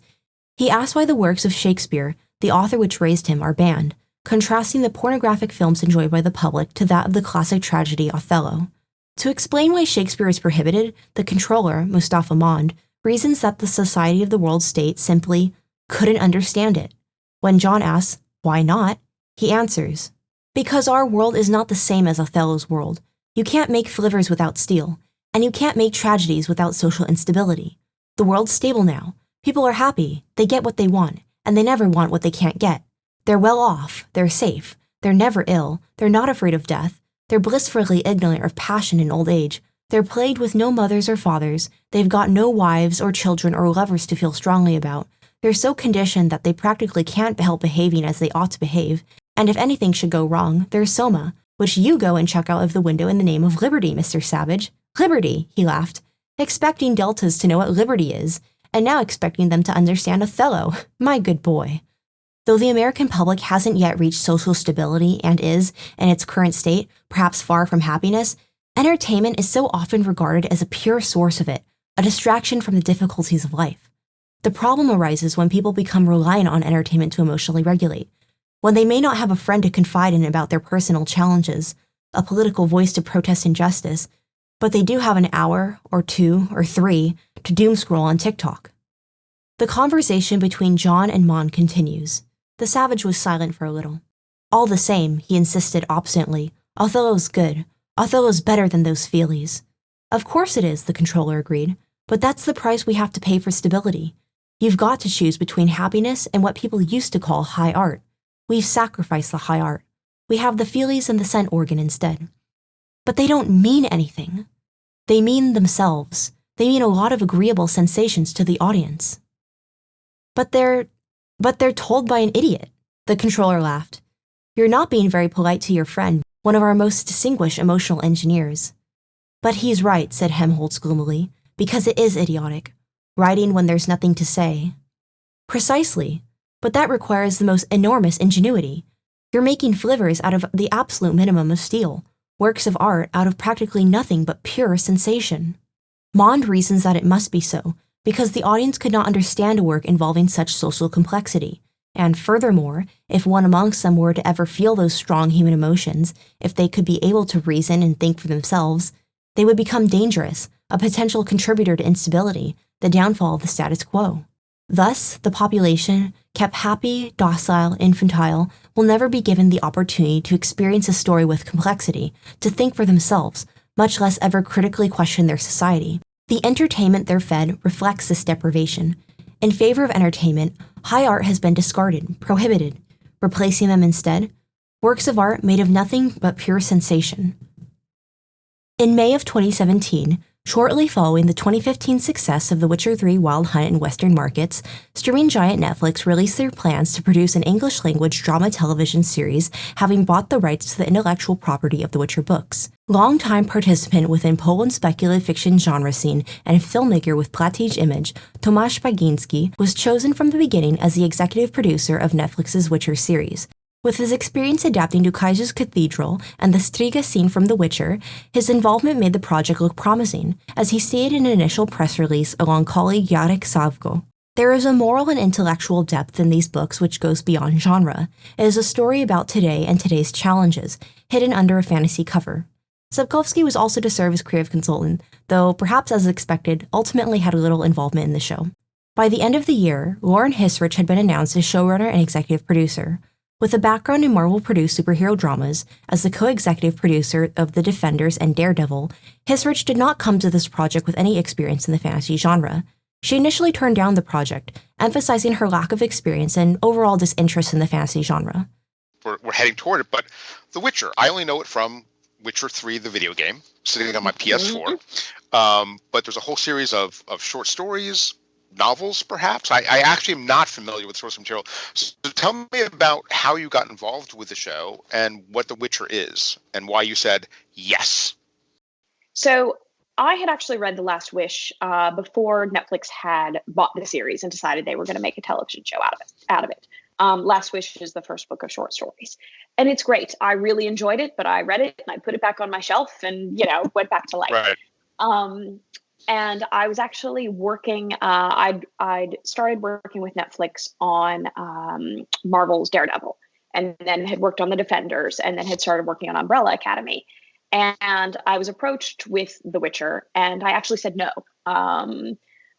They said, Chris Henigman, who's an executive that I had worked with, said, I think this could be great for you. And I think you could be great for it. And I said, I think you're wrong. And said, no, thanks. Wait, and stop. I think, why did you think that? And why did you feel that? Why did you say that? What is going on here? Spoiler, it all worked out okay. But, so no, a couple of things. So at the time I just thought, a book series like this that has such a huge and passionate fan base, especially because of the games. I just thought, you know what, that fan base deserves someone that knows they can write a fantastic fantasy show, someone who has experience writing fantasy, someone who, can give them what they're expecting. So I think there was a hefty dose of fear there, just feeling like I don't think I'm the person to take that on. And what was great is that Chris and Kelly Luganbeal, who I mentioned earlier, said, you know what, okay, we get that, fine. Just if you were going to do the show, what's the angle you would take? Just out of curiosity. And so I read the next two books. I read Sword of Destiny and Blood of Elves, and I started to realize that The Witcher, despite the being called The Witcher and really being about Geralt and his adventures, it becomes a story about a family. And my experience up to that point in writing had really been a lot of sort of family drama, character-driven drama, and that's something I knew I could write. So when I sat down with Netflix and said, listen, I shouldn't be doing this, but if I did, here's what it would look like. And I think that pitch is, first of all, what got me incredibly passionate about the show, and probably what convinced Netflix to give me a shot with a huge property that I had no experience with, which was that connection. I think always in projects, you have to look for something that appeals to your soul and your heart and something that you want to write. And what was great for me, what's been great, is that I get all of that. Plus, I feel like I've gotten to play in this playground of monsters and magic and violence and sex and battles and, things that hadn't ever been part of my world before. So yeah, no, I'm glad. I mean, I am so glad that the people at Netflix were like, okay, great, you're scared. Yeah, just tell us what you would do anyway. These revelations of hers, however, were not as well-founded as she may have believed. Upon the release of Netflix's Witcher series, the series' reliance on creating drama to entertain the audience became clear. Unnecessary drama being created where it had never existed in the books is considered to be one of the weaker points in the writing of the show, such as Geralt scoring the companionship of his best friend Jaskier and demeaning his lover Yennefer, which the Geralt of the books never did. See you around, Geralt. This added drama resulted in inconsistent characterization, plots which led nowhere, and the creation of extra work for the writer's room to come up with ways to backtrack and fix storylines solely created for drama which no longer make sense upon the return to the main plot. In most cases, this reliance on character-driven drama became distracting, from not only the storytelling but from the overall message of the work. It's difficult to embody messages about family and friendship providing hope in the darkest of times when all the characters are constantly demeaning and betraying each other, only then to have to resolve that conflict momentarily to try and hit the same emotional beats and relationships which they had in the books. Furthermore, Hissrich's assertion that The Witcher becomes a story about a family is true, as it is about a family, but it's about a family which is separated by war, their very lives determined by vast political catastrophes, organizations, and embroilments, which they find themselves engulfed in, roped into, and controlled by. Across the saga, the conflicts they find themselves in are at heart always political. At the climax of the series, they are separated by the outbreak of violence during a coup d'etat. After this, Geralt finds himself in the middle of a war zone. Yennefer is kidnapped into a political lodge seeking to control all kingdoms, and Ciri continues to be persecuted from here and across space and time for reasons of state. Were it not for these specifically political conflicts, they could have had a happy family. The point of the Witcher saga, which was, again, written by a man who was born 3 years after the end of World War II in Poland, is that they don't. They can't. It was stolen from them by war. Even when they reunite at the end of the saga, they've been broken in so many ways and are still controlled by political players and events much larger than themselves, that it is unable to last. It's not family drama which tears them apart, it's the human destruction of their world, a devastating and deeply political reality. That reflection of our real-life reality, combined with a deep knowledge and love for the fantasy canon, is what defines Sapkowski's Witcher. The drama Hissrich's characters engage in is, in contrast, entirely detached from the realistic fantasy that Sapkowski painted, and moreover, reality itself. Their drama is that of pure fantasy, a kind totally unrelated to real-world tragedies, but rather anything they could come up with to entertain the viewer without making them think too hard about what was going on. Making the writing make sense, it should be said, was not their priority. Tomasz Baginski discussed in a 2021 interview with YouTube channel Imponderabilia his view that the narrative of Netflix's Witcher did not want to use plot points of logical cause and effect, but rather subsist on pure drama, in an attempt to bring in a younger audience. Jak to będzie oglądane. Wiele się wydarzyło przez te 2 lata. I też widownia się zmienia. Wiesz, to nie jest tak, że to się wszystko zmienia. Ja widzę na przykład bardzo duże przyspieszenie tych procesów, które opisywał Jacek Dukaj w książce Po piśmie. Czyli takie odrywanie się od ciągów przyczynowo-skutkowych, odrywanie się od narracji liniowej, odrywanie się od takiej narracji typowo czysto książkowej.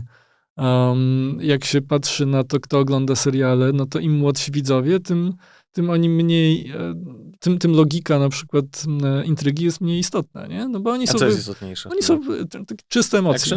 Action? Emocje. Takie czyste emocje. Okay.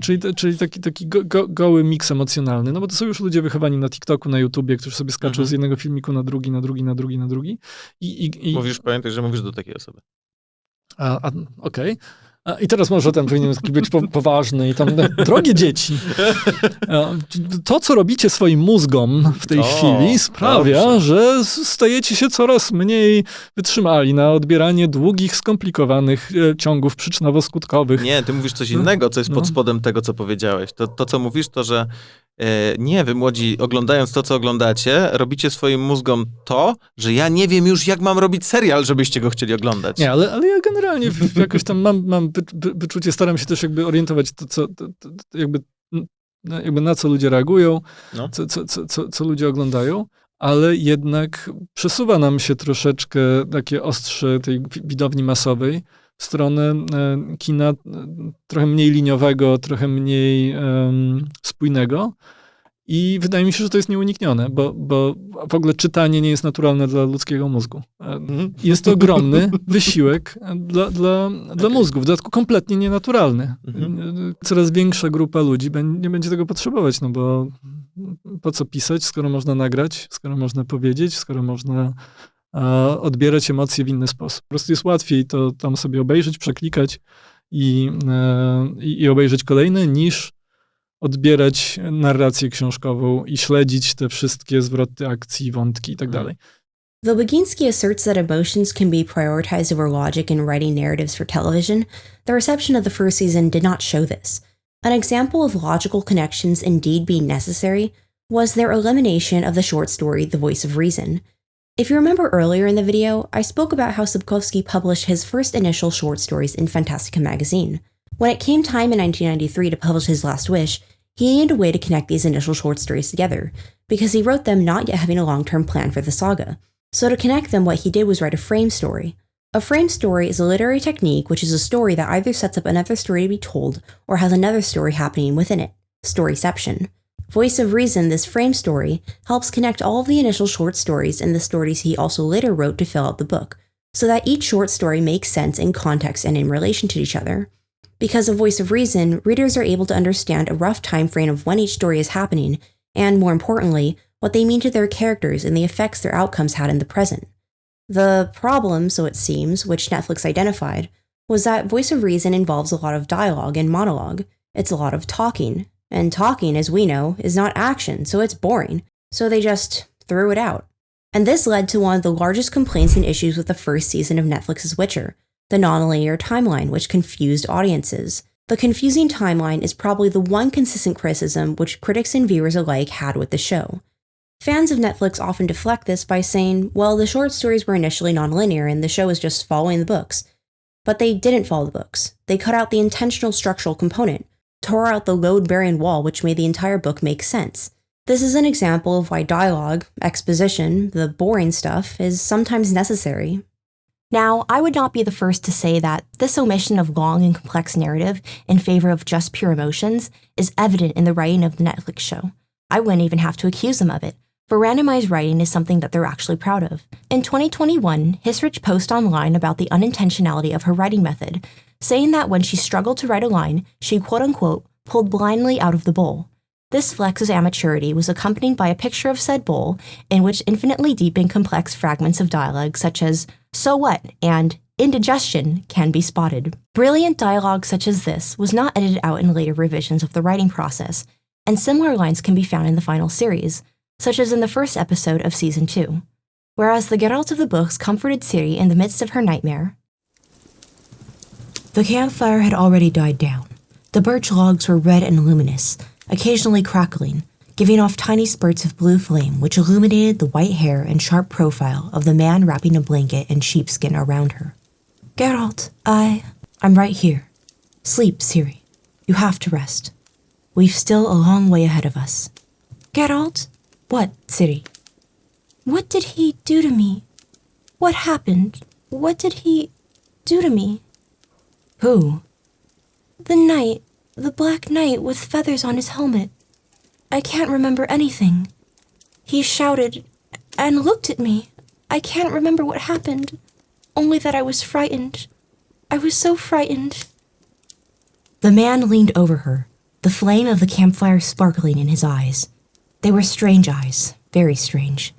Ciri had been frightened of them. She hadn't liked meeting his gaze, but that had been a long time ago. A very long time ago. I can't remember anything, she whispered, searching for his hand, as tough and coarse as raw wood. The Black Knight. It was a dream. Sleep peacefully. It won't come back. Ciri had heard such reassurances in the past. They had been repeated to her endlessly. Many, many times she had been offered comforting words when her screams had woken her during the night. But this time it was different. Now she believed it. Because it was Geralt of Rivia, the White Wolf, the Witcher, who said it. The man who was her destiny. The one for whom she was destined. Geralt the Witcher, who had found her surrounded by war, death, and despair, who had taken her with him and promised they would never part. She fell asleep holding tight to his hand. Netflix's Geralt neglects her terror, instead diffusing it with racy humor. I sleep like shit, too. You don't sleep at all. Makes a few nightmares. Except for the one about the rock troll. Overly friendly. Tough image to shake. The scene was made into a joke, an interaction provoking no more than maybe a smirk from its audience, rather than a devastatingly emotional one with Geralt, taking Ciri's trauma seriously. This allows the audience to also not take the matter seriously, and not think too hard about the war trauma of the character, why and how she was traumatized. When this poorly written dialogue is considered side by side with insights into the writing process, it is hard to believe that much effort at all was put into making this work a worthy adaptation of a meaningful, timeless classic of the genre. The priorities of the writers were not placed on strong writing with rich characterization and depthful storytelling. So, what were they placed on? Intimidated by the book's methods of storytelling, they decided to cut the reflective, philosophical scenes and pad whatever was left with action, spectacle, and, don't forget, drama. Season 2 of The Witcher was poorly received by the fans, as it had essentially ceased to be any kind of adaptation at all. With the plot majorly focusing on an entirely original main antagonist and the conflict related to that, it was calculated that less than 3% of all runtime related to the book. Posting an edit of the show on Reddit to include only parts of Season 2 that could be traced back to The Witcher Saga, user Undy567 wrote on Reddit that, "In this edit, I included all scenes that were at least vaguely similar to what was in Blood of Elves and Time of Contempt. I got rid of all the scenes that either weren't described in the book at all, and I tried to remove everything that contradicted the books. So out of 7 hours of the show's runtime, only 11 minutes, 2.66%, can even be vaguely correlated with the book." It should also be noted that this still did not accurately represent the books, as of those 11 minutes which remained, the characterization and many details still contradicted the books. So we have to ask ourselves, why? Why cut almost the entirety of Blood of Elves, the first book of the Witcher Saga, in what was supposed to be an adaptation of it? Blood of Elves had been the second Witcher book to be officially translated into English, as the books were translated into English out of order. Following The Last Wish, it had been successful and well-received amongst English readers, definitely successful for Polish fiction in the English market, winning the first David Gemmell Legend Award in the United Kingdom in 2009, beating out huge names in the English fantasy sphere such as Joe Abercrombie and Brandon Sanderson. Currently on Goodreads, it has a rating of 4.1 stars, calculated from over 200,000 ratings. Blood of Elves is, according to its readers, a good book. And not only a good read, but one that sets up the events of the saga nicely, if I do say so myself. So fans were confused, to say the least, by the writing changes made by Netflix. Faced with confusion and backlash, Lauren Hisrich took to Twitter to explain why the writing team chose to not adapt the book. She also spoke on the Netflix Unlocked after show to explain the origins of the new season antagonist, which they had invented solely for the show. Can we start by talking a little bit about Volith Mir for a second? She is not in the books. Why did we create a new monster? So Blood of Elves, I have to say, was terrifying to me in terms of adaptation. I found it so much more difficult in some ways than season 1, and certainly more difficult than what I know is coming down the pike. Because it's a book that's a lot about character relationships and character movements, but not a lot of forward propelling action. And I think our fans of The Witcher expect sort of an active roller coaster for 8 episodes. So we started to talk about how to introduce a season-long villain, not just the monsters that Geralt is fighting in every episode. These character relationships and character development were thus promptly cut, and the season bloated with original writing, leaving us with just that remaining little over 11 minutes out of 7 hours of runtime. But these cut philosophical monologues, detailed sequences, and contemplative breathing spaces from the novel, contrary to Hisrich's approach, are not unnecessary dead weight, which can be cut without consequence. They are critical features of storytelling in which the story lives. Tris Merigold's monologue to the Witchers about war and neutrality, Geralt showing Ciri the sylvan ruins of Sheravel, and Yennefer's patient training of Ciri and magic are what make the characters, the world, the book, the series, what they are. By cutting a slow and steady, beautiful journey in favor of meaningless drama and action, the opposite of the intended effect was achieved. Instead of engaging the audience, it left them with nothing to hold on to, nothing to attach to emotionally, nothing to resonate with and find meaning in. Action and fast-paced sequences, furthermore, do not have to stand contrary to good storytelling. The Witcher saga itself contains many glorious fight scenes, including quite a good few in Blood of Elves. But outside of that, looking for examples in American television, some of the most popular and successful American drama shows of the past decade gained their notoriety, not despite of, but because of, complexly woven stories and dramatic, nigh-iconic monologues. Audiences need to be able to grasp who the characters are, what kind of world they live in, and why they want so badly the things they want. When a work contains all spectacle and no substance, audiences have entertainment, but nothing to connect to, the story forgettable and boring. Fighting monsters can only go so far. Somewhat ironically, The Witcher owes its initial success in part to the Polish transition into a free market economy. It now finds its deepest values and identity destroyed by the principles of the free market. Because Netflix decided that it's not enough for The Witcher to be successful. Rather, they have to exploit its name for maximum profitability. Its existence as a story has been overshadowed by its existence as a product. Perhaps it is Ursula K. Le Guin who described this phenomenon of fantasy as product best. Commodified fantasy takes no risks. It invents nothing, but imitates and trivializes. It proceeds by depriving the old stories of their intellectual and ethical complexity, turning their action to violence, their actors to dolls, and their truth-telling to sentimental platitude. Heroes brandish their swords, lasers, wands, as mechanically as combine harvesters, reaping profits. Profoundly disturbing moral choices are sanitized, made cute, made safe. The passionately conceived ideas of the great storytellers are copied, stereotyped, reduced to toys, molded in bright-colored plastic, advertised, sold, broken, junked, replaceable, interchangeable. In the interviews I have addressed, Hisrich and Baginski both express anxiety over how to make people watch their show. However, in this, I feel like their priorities are misplaced. Because, for a moment, let's play their game and treat Witcher not like a story, but a product. In creating a product to be sold to a market, you have to come up with a target demographic. In other words, decide who it's for. And when asked for your product's target demographic, any marketing professional will tell you that the most foolish answer to that question is everyone. Everyone should buy my product. Because it's impossible to try to appeal to everyone. Rather than try to appeal to the lowest common denominator, you have to niche down. In the context of The Witcher, it already exists in a very well-defined niche. It's a fantasy, a realistic one which involves heavy themes, ethical dilemmas, and politics. So don't fear this, try to work around it, or try to get rid of it. Instead, use it to your advantage. That's your target demographic. The fans are not your enemies, they're your allies. The largest speculative fiction IPs, epic sagas, hinge on developing long-term relationships with their fan bases through world-building and character development. Typically in fantasy IPs, there is an initial hurdle of getting fans into a new media. Like exposing yourself to a new culture or language, a prospective fan has to learn the basics of how this specific fantasy world operates. But its strength is that after the initial jump, they become invested in the world, and their loyalty compounds over time, especially as seen within the media such as The Witcher, where they become titles shared intergenerationally, culturally. You have to think big picture, long term. In the niche of fantasy, you have to make something that will not only get your product into people's hands, but into their hearts. In the context of creating entertainment media, it's not just about getting as many views as possible in the short term, but rather creating long-term sustainability by giving the audience something of substance and contributing to a legacy, one which can be woven into larger streams of pop culture.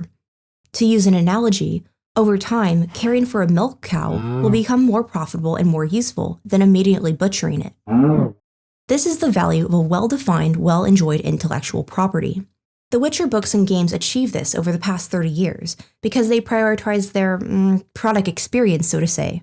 As a good book or a good game can become a very fond memory for a fan, and by niching down, they successfully cultivated strong relationships with the growing fan base. A huge problem with Netflix's Witcher is that, in discarding the Witcher's specific identity and intricate storytelling by trying above all else to make it as consumable as possible, it ceases to be memorable and culturally significant.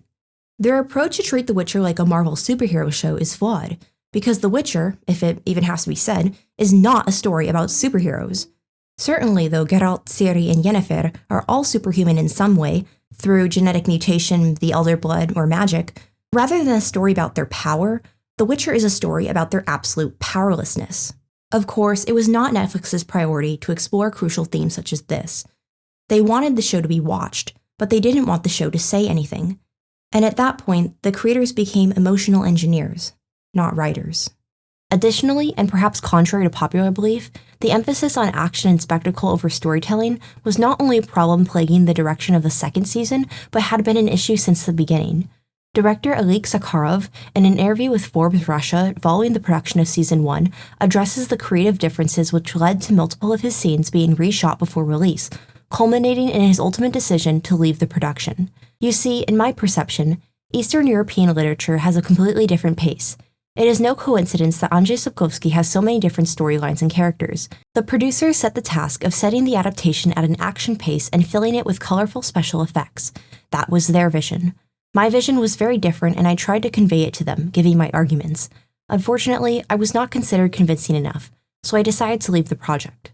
From Sakharov's statements, it becomes clear that the differing visions for Netflix's production was rooted not only in attempting to cater to the quote-unquote action that modern audiences expect, but specifically that of American audiences, who were presumed to be used to a certain kind of storytelling from a certain kind of show, which the production had categorized themselves as, a fast-paced action fantasy show thriving on spectacle over substance. In Aldous Huxley's series of essays titled Brave New World Revisited, he calls out the risks of entertainment and total satisfaction being prioritized over social awareness and ability to engage with serious subject matter. He addresses with concern the lines growing blurry and ever blurrier between that of the attitudes towards entertainment and towards politics. Inured to television and radio, that audience is accustomed to being distracted and does not like to be asked to concentrate or make a prolonged intellectual effort. So what happens when entertainment does not serve to better this audience, but rather cater to it, not asking them to make an effort? Tomasz Baginski, in an interview with Wyborczka in August of 2023, explained away the extreme simplifications made to the intensely political storyline of the Witcher saga, attributing it to the cultural gaps between Polish and American audiences, specifically, a deficit of American audiences' political literacy. We Poles see various political events differently due to our history and experiences. We see more nuances, especially in the context of what is happening across our eastern border. We can identify this gray area where various influences and powers flow. For us, it's clear and transparent. For example, this one is good and that one is bad, but also a bit good, and here it's mostly gray, and we understand why the good hero does some unpleasant things. We get it in 3 seconds. I had the same perceptual block when I presented Hardcore 44 abroad years ago and tried to explain. There was an uprising against Germany, but the Russians were across the river, and on the German side there were also soldiers from Hungary or Ukraine. For Americans, it was completely incomprehensible, too complicated, because they grew up in a different historical context where everything was clear. America is always good, the rest are the bad guys, and there is no complexity. When you're making a series for a vast audience, with different experiences from different parts of the world, and a large part of them are Americans, these simplifications not only make sense, they are necessary. It's painful for us, for me too. But a higher level of nuance and complexity will have a smaller reach, it won't resonate with people. Baginski references here Hardcore 44, a never-produced animated film production from a little over 10 years ago, which Platij Image was to produce and he was to direct. This film, based on the Powstanie Warszawskie, or in English, the Warsaw Uprising, featured a group of Polish resistance soldiers fighting an army of Nazi cyborgs. So what was the Warsaw Uprising, and what made it too complex for foreign audiences to understand? We were walked through the streets of burning Warsaw. We could see the flames engulfing our home. Płomienie ogarniają nasz dom. Houses were being set on fire, one by one. In 1944, the Polish Home Army aimed to liberate Warsaw from German occupation, planning to coincide their efforts with the Soviet Army's arrival and support and a subsequent German retreat. However, the Soviet Army halted operations, intentionally providing no aid to the Home Army, leaving them to be decimated. With no intervention from Soviet air forces, the Germans carpet-bombed the Polish resistance, and the ammunition of Polish soldiers soon ran out, along with food and medicine. The Home Army had planned to liberate Warsaw within days. They ran out of ammunition, out of food and medicine, in what became a 2-month siege. There were districts where the population was slaughtered street by street. Hitler ordered Warsaw to be erased. Any aid would have to come from the Western Allies, but very little did. The result was the deaths of 16,000 members of the Polish resistance, with thousands more badly wounded, as well as the deaths of hundreds of thousands of Polish civilians. The Western Allies continued to remain complicit in the Soviet takeover of Poland. France, the United Kingdom, and the United States' recognition, and thus legitimization, of the new Polish government imported in Warsaw by the Soviet forces in January 1945, as well as their withdrawal of support for the Polish government in exile, were a large factor in determining the future of Poland for the next few decades, in which the era of Stalinist rule would follow. The complicity of multiple foreign superpowers complicated the matter, as it could not just be explained that the Polish were fighting the Germans, but why they were largely abandoned by the Allied forces. Furthermore, the resistance was made up of a diverse group of soldiers, with well over 15 countries being present in the ranks. There were also Jewish prisoners from the concentration camp in Warsaw being freed, and over 1,000 Jewish soldiers participating in the uprising. The history was indeed complex, and Baginski is right to assert that we find similar political complexity in The Witcher, with the Second Nilfgaardian War being largely influenced by the events of World War II in the European theater. However, his defeatist approach that no American would be able to understand such complexity I find unacceptable. If we are not already a Huxleyan society, this panders to the pre-Huxleyan society that does, quote-unquote, not like to be asked to concentrate or make a prolonged intellectual effort. It should be the MO of contemporary writers to turn the tide against the shortly approaching dystopic reality. For isn't that what professional storytelling prizes? To be able to weave multiple complicated plots together and intertwine them in such a way that the sum of their parts astounds the audience? Though cultural differences indeed change how we interact with stories and what kinds of stories we prioritize, whether or not the audience will understand comes down to the skill of the storyteller to weave a complex plot in a way that makes sense. Furthermore, professional writers should not limit themselves to what they think their audiences will understand. When asked if he ever worried that the reader will not understand, Sapkowski replied, "I do not write for the sake of the rampant mob. Who will understand the quote, he will understand. And the rest, young people these days do not catch much, but is it my problem? No." Similarly, on the topic of playing erudite games with the reader, he said that he never gives up phrases or associations that amuse me just because the readers might not understand. I think that even if some of my jokes escape the attention of some of them, it does not prevent them from understanding the whole book. Baginski's assertion that these simplifications not only make sense that they are necessary, has less to do with the audience and more to do with the writer. The writer confident in his ability to write, writes. The writer fearful of how his work will be received, simplifies. The effects of these simplifications, furthermore, not only destroy the characters and the takeaways of the audiences. Preserving this complexity is essential to make a meaningful work relevant to its audience. When I talk about politics in The Witcher, I'm not solely talking about the long conversational scenes of kings and queens discussing reasons of state. What I really mean is how these decisions, from the stone walls of castles, trickle down to our characters and play out in their lives. The conflict of the saga is, at heart, political. Multiple parties are seeking to abduct and, in various manners, control Ciri for power. This vying for power we can consider a demonstration of how power corrupts, for each and every party seeking to control Ciri is just that, contesting to abduct and, more, to a little girl. Despite the justifications they have invented for their means, the ends remain the same. The Witcher saga begins with the first attempted abduction of Ciri, by a character who will become just as embroiled in this political conflict. "She cried out in the night because of you," he snapped. "You grew to nightmarish proportions in her child's eyes. But actually, you were, and are, only a tool, a wretched minion of your imperator." Perhaps one of the best examples of a political story represented in an individual character is that of Cahir Kielak, a Nilfgaardian noble sent by... A Vicovarian noble, sent by Emperor Emir to kidnap Cyrilla during the siege of Sintra. But we don't meet him as Cahir. We meet him as the Black Knight. Fear embodied in the figure of a Black Knight wearing a helmet decorated with feathers frozen against the wall of raging red flames.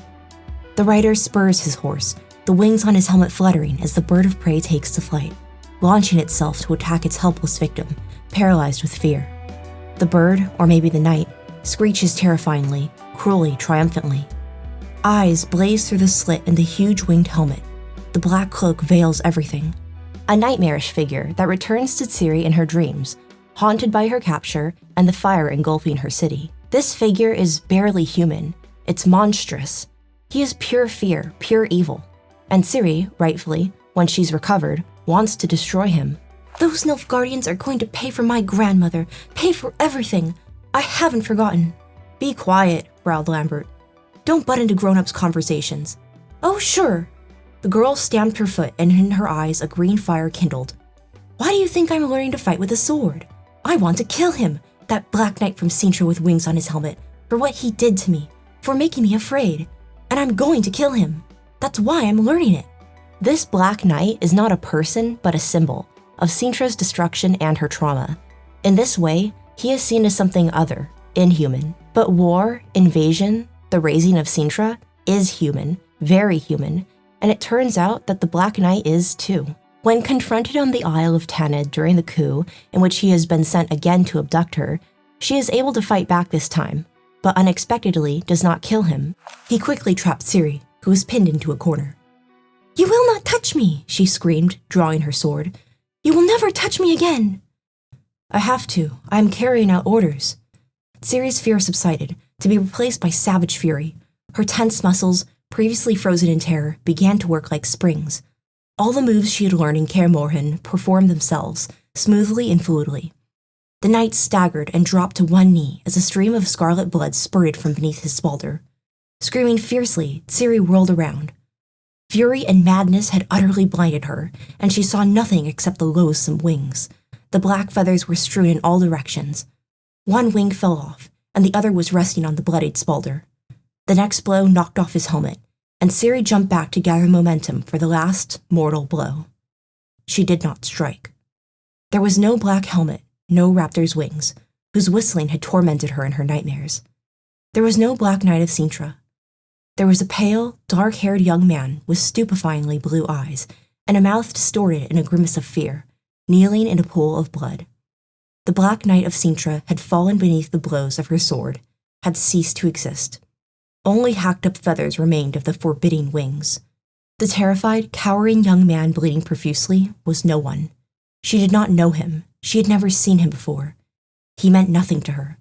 She wasn't afraid of him, nor did she hate him, and neither did she want to kill him. She threw her sword onto the ground. She realizes that her enemy, her symbol of hatred and evil, is actually also just another young person, being controlled and manipulated by political forces far beyond him. The Black Knight was her nightmare. The man inside the armor was nobody.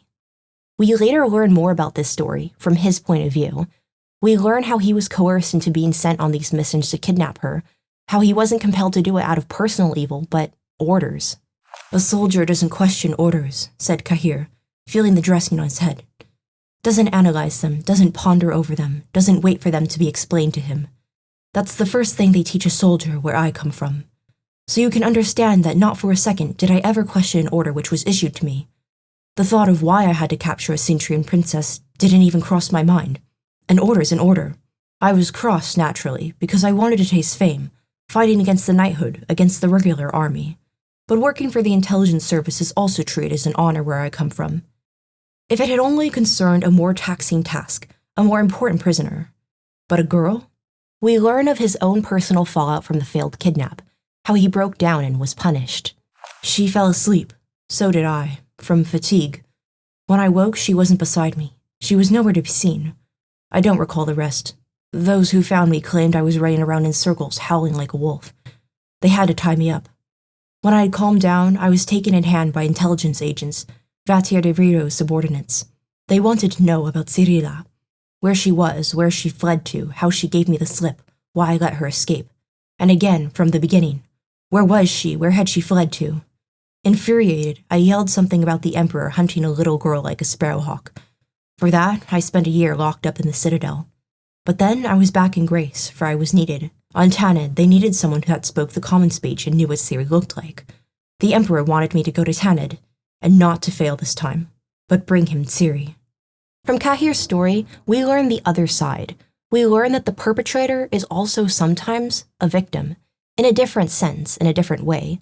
He harmed Ciri, terrified her and haunted her nightmares, but he was also just a puppet of a larger empire, using him for evil actions like kidnapping little girls. And because he was a soldier, he did not question these orders. This narrative makes its audience ask questions about power, about following orders, about empires and invasions and the people that do them.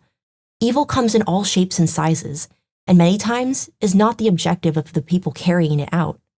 Cahir, being just a regular young man compelled to seek honor for his family, as was expected of him, shows us this. And Netflix, of course, found this too complex to preserve. In Netflix's version, Cahir becomes purely evil, who begins a kind of confusing, half-hearted trajectory to redemption during the 3rd season for no real reason other than needing to hit the same beats as the books. In Season 1, like in Blood of Elves, he is set up as a major antagonist, but not in quite the way that Sapkowski orchestrated it.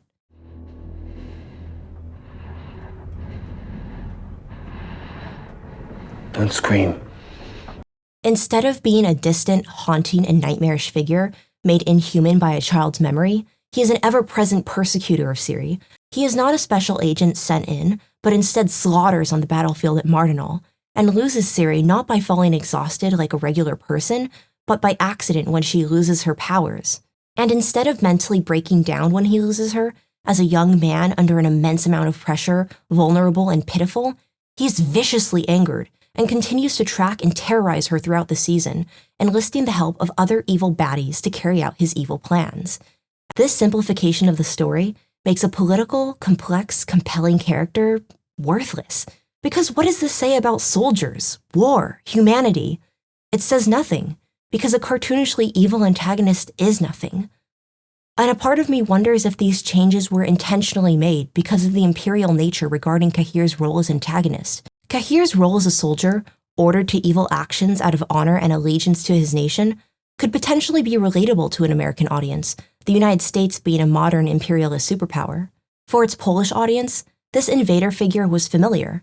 Nilfgaard has endlessly been compared by fans to Germany or Russia. But for its American audience, I think this figure would also be familiar. However, we may not see it as embodying another power, but rather our own. However, there is no way of knowing what potential this may have had to raise consciousness around topics of imperialism, how an American audience would have reacted to Cahir's character, because they did not do Cahir's character. These changes destroyed not only the character and the messages with him, but also the audience's relationship with the media itself. Without that character complexity, that moral complexity, there is no reason for the audience to grow attached to the character. In the books, Cahir's character is a journey of growth, a redemption arc, yes, but really a process of learning and unlearning. We see him through multiple perspectives. Geralt's hateful and miserable eyes, bitter for how he traumatized Ciri, Dandelion's curious and biographical lens, remarking on just how young he is, and Milva's trusting loyalty as she strikes up an allyship with him. And these perspectives change. Geralt is forced to work with him, and painfully, slowly begins to see his side. At the end of their journey, he has become a hero, who fans felt deeply for and mourned. But this journey took time, it took complexity, and it had meaning far beyond the individual character himself. The ethical complexities of these character stories are what make it moving, realistic, and reminiscent of our own world.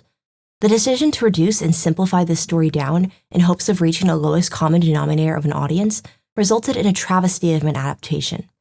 However, that's not all, for the decisions of the writing team have even worse implications beyond what they mean for The Witcher.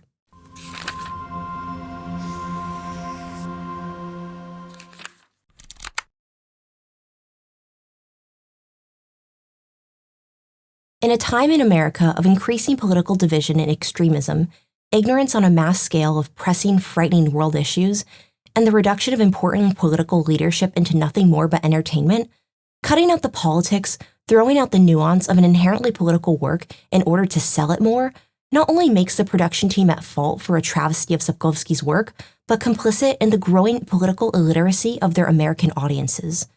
By failing to depict a nuanced, complex view of the politics and forces of the Witcher world, Netflix's adaptation has not only failed in producing an accurate adaptation of a timeless classic, not only failed in respecting the specific context and identity of The Witcher, but has moreover, and much more importantly, failed to uphold a social and moral responsibility to their audience by intentionally dumbing down their story to pander to anti-intellectual audiences. As Huxley describes his dystopia, in Brave New World, non-stop distractions are of the most fascinating nature. They are deliberately used as instruments of policy for the purpose of preventing people from paying too much attention to the realities of the social and political situation. The Witcher, as a work, constantly calls for its audience to pay attention to injustice in society, to reject neutrality as an easy way out, to reckon the fact that oftentimes the movements of our societies and our lives are determined by political powers far beyond our reach. How does one live in such a world? How can one survive? How can one stand by what is good and just, especially when pure goodness and true justice only exist in fairy tales?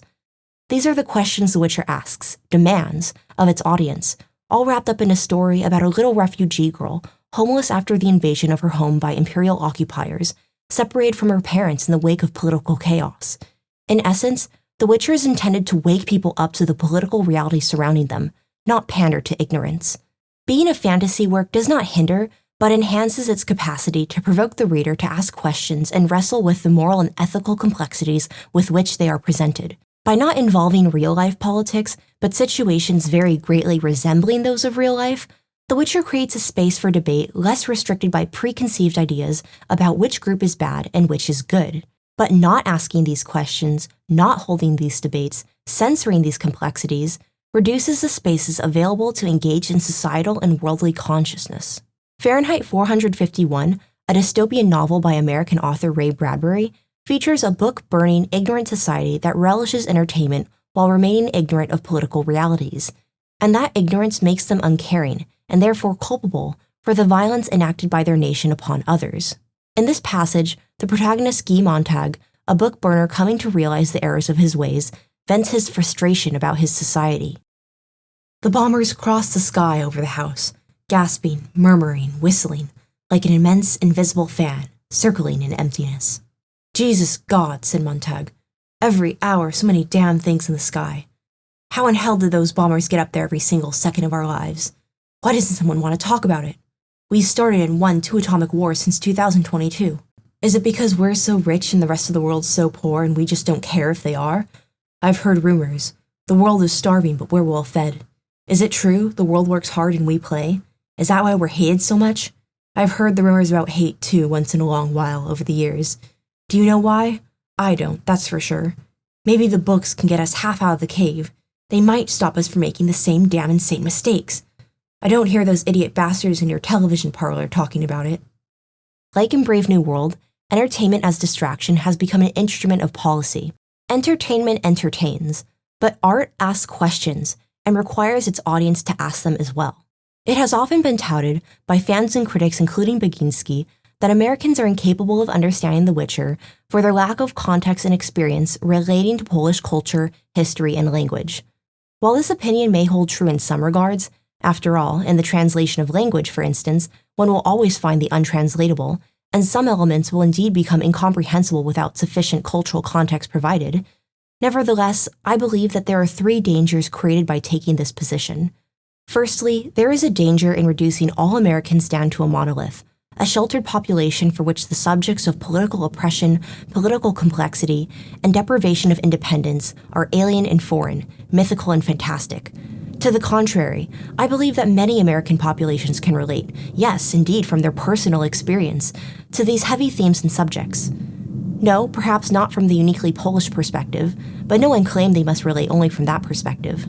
I believe that they can bring their own, empathizing with and perhaps drawing parallels with their own cultures, attitudes, and histories. But let's address the Americans then who would not understand, who are indeed sheltered, who know little history, who become impatient and confused when discussing politics with more than two sides. I don't deny the existence of such people, who can, it should be said, be found across every race and nationality, but perhaps most famous of which are the American ones. My question, then, is what is the fate of this population? Are they to be continually pandered to by producers? Will no attempt ever be made to encourage their education, to spark their natural human capacity for critical thought?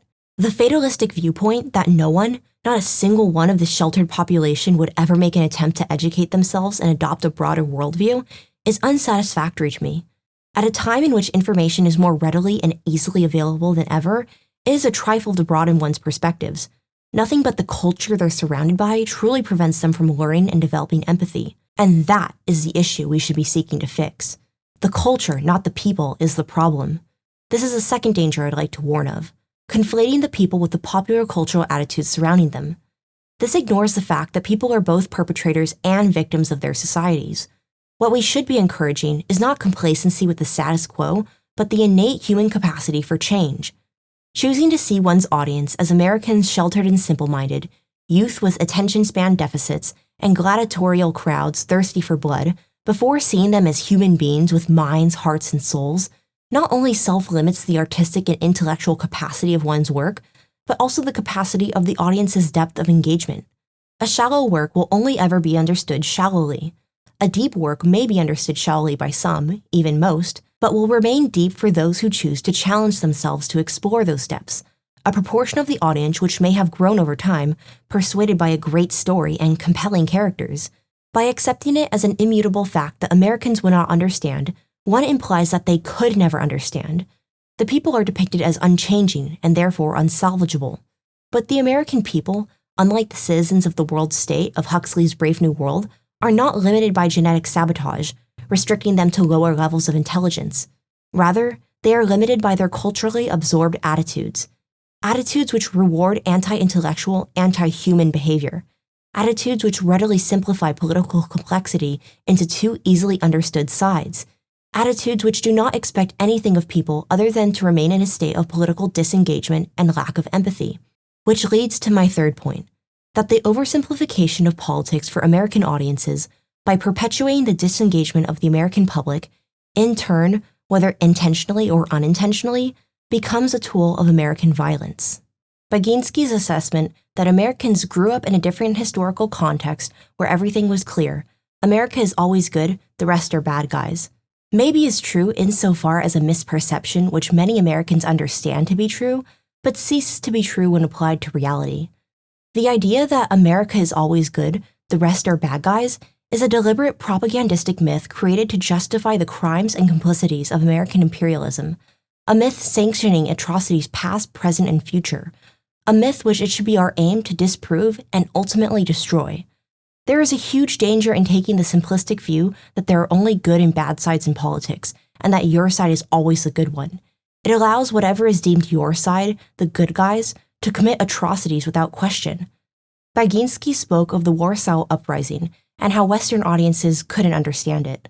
That lack of understanding was part of what doomed the Polish resistance.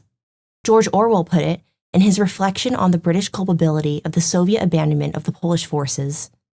What I am concerned with is the attitude of the British intelligentsia, who cannot raise between them one single voice to question what they believe to be Russian policy, no matter what turn it takes, and in this case have had the unheard of meanness to hint that our bombers ought not to be sent to the aid of our comrades fighting in Warsaw. The enormous majority of left-wingers who swallow the policy put out by the News Chronicle, etc., know no more about Poland than I do. All they know is that the Russians object to the London government and have set up a rival organization, and so far as they are concerned, that settles the matter. Their attitude towards Russian foreign policy is not, is this policy right or wrong, but this is Russian policy, how can we make it appear right? And this attitude is defended, if at all, solely on grounds of power. A message to English left-wing journalists and intellectuals generally. Do remember that dishonesty and cowardice always have to be paid for. Don't imagine that for years on end you can make yourself the bootlicking propagandist of the Soviet regime or any other regime, and then suddenly return to mental decency.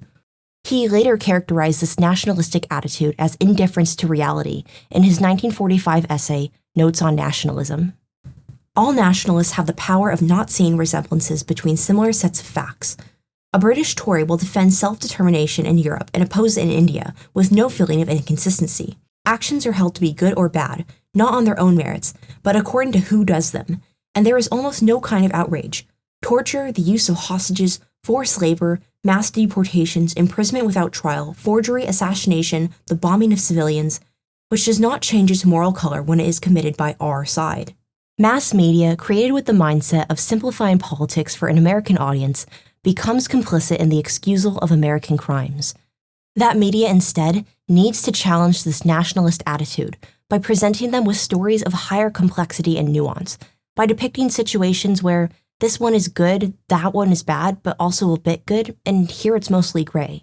It is unacceptable when encountering an audience that believes that America is always good, the rest are the bad guys.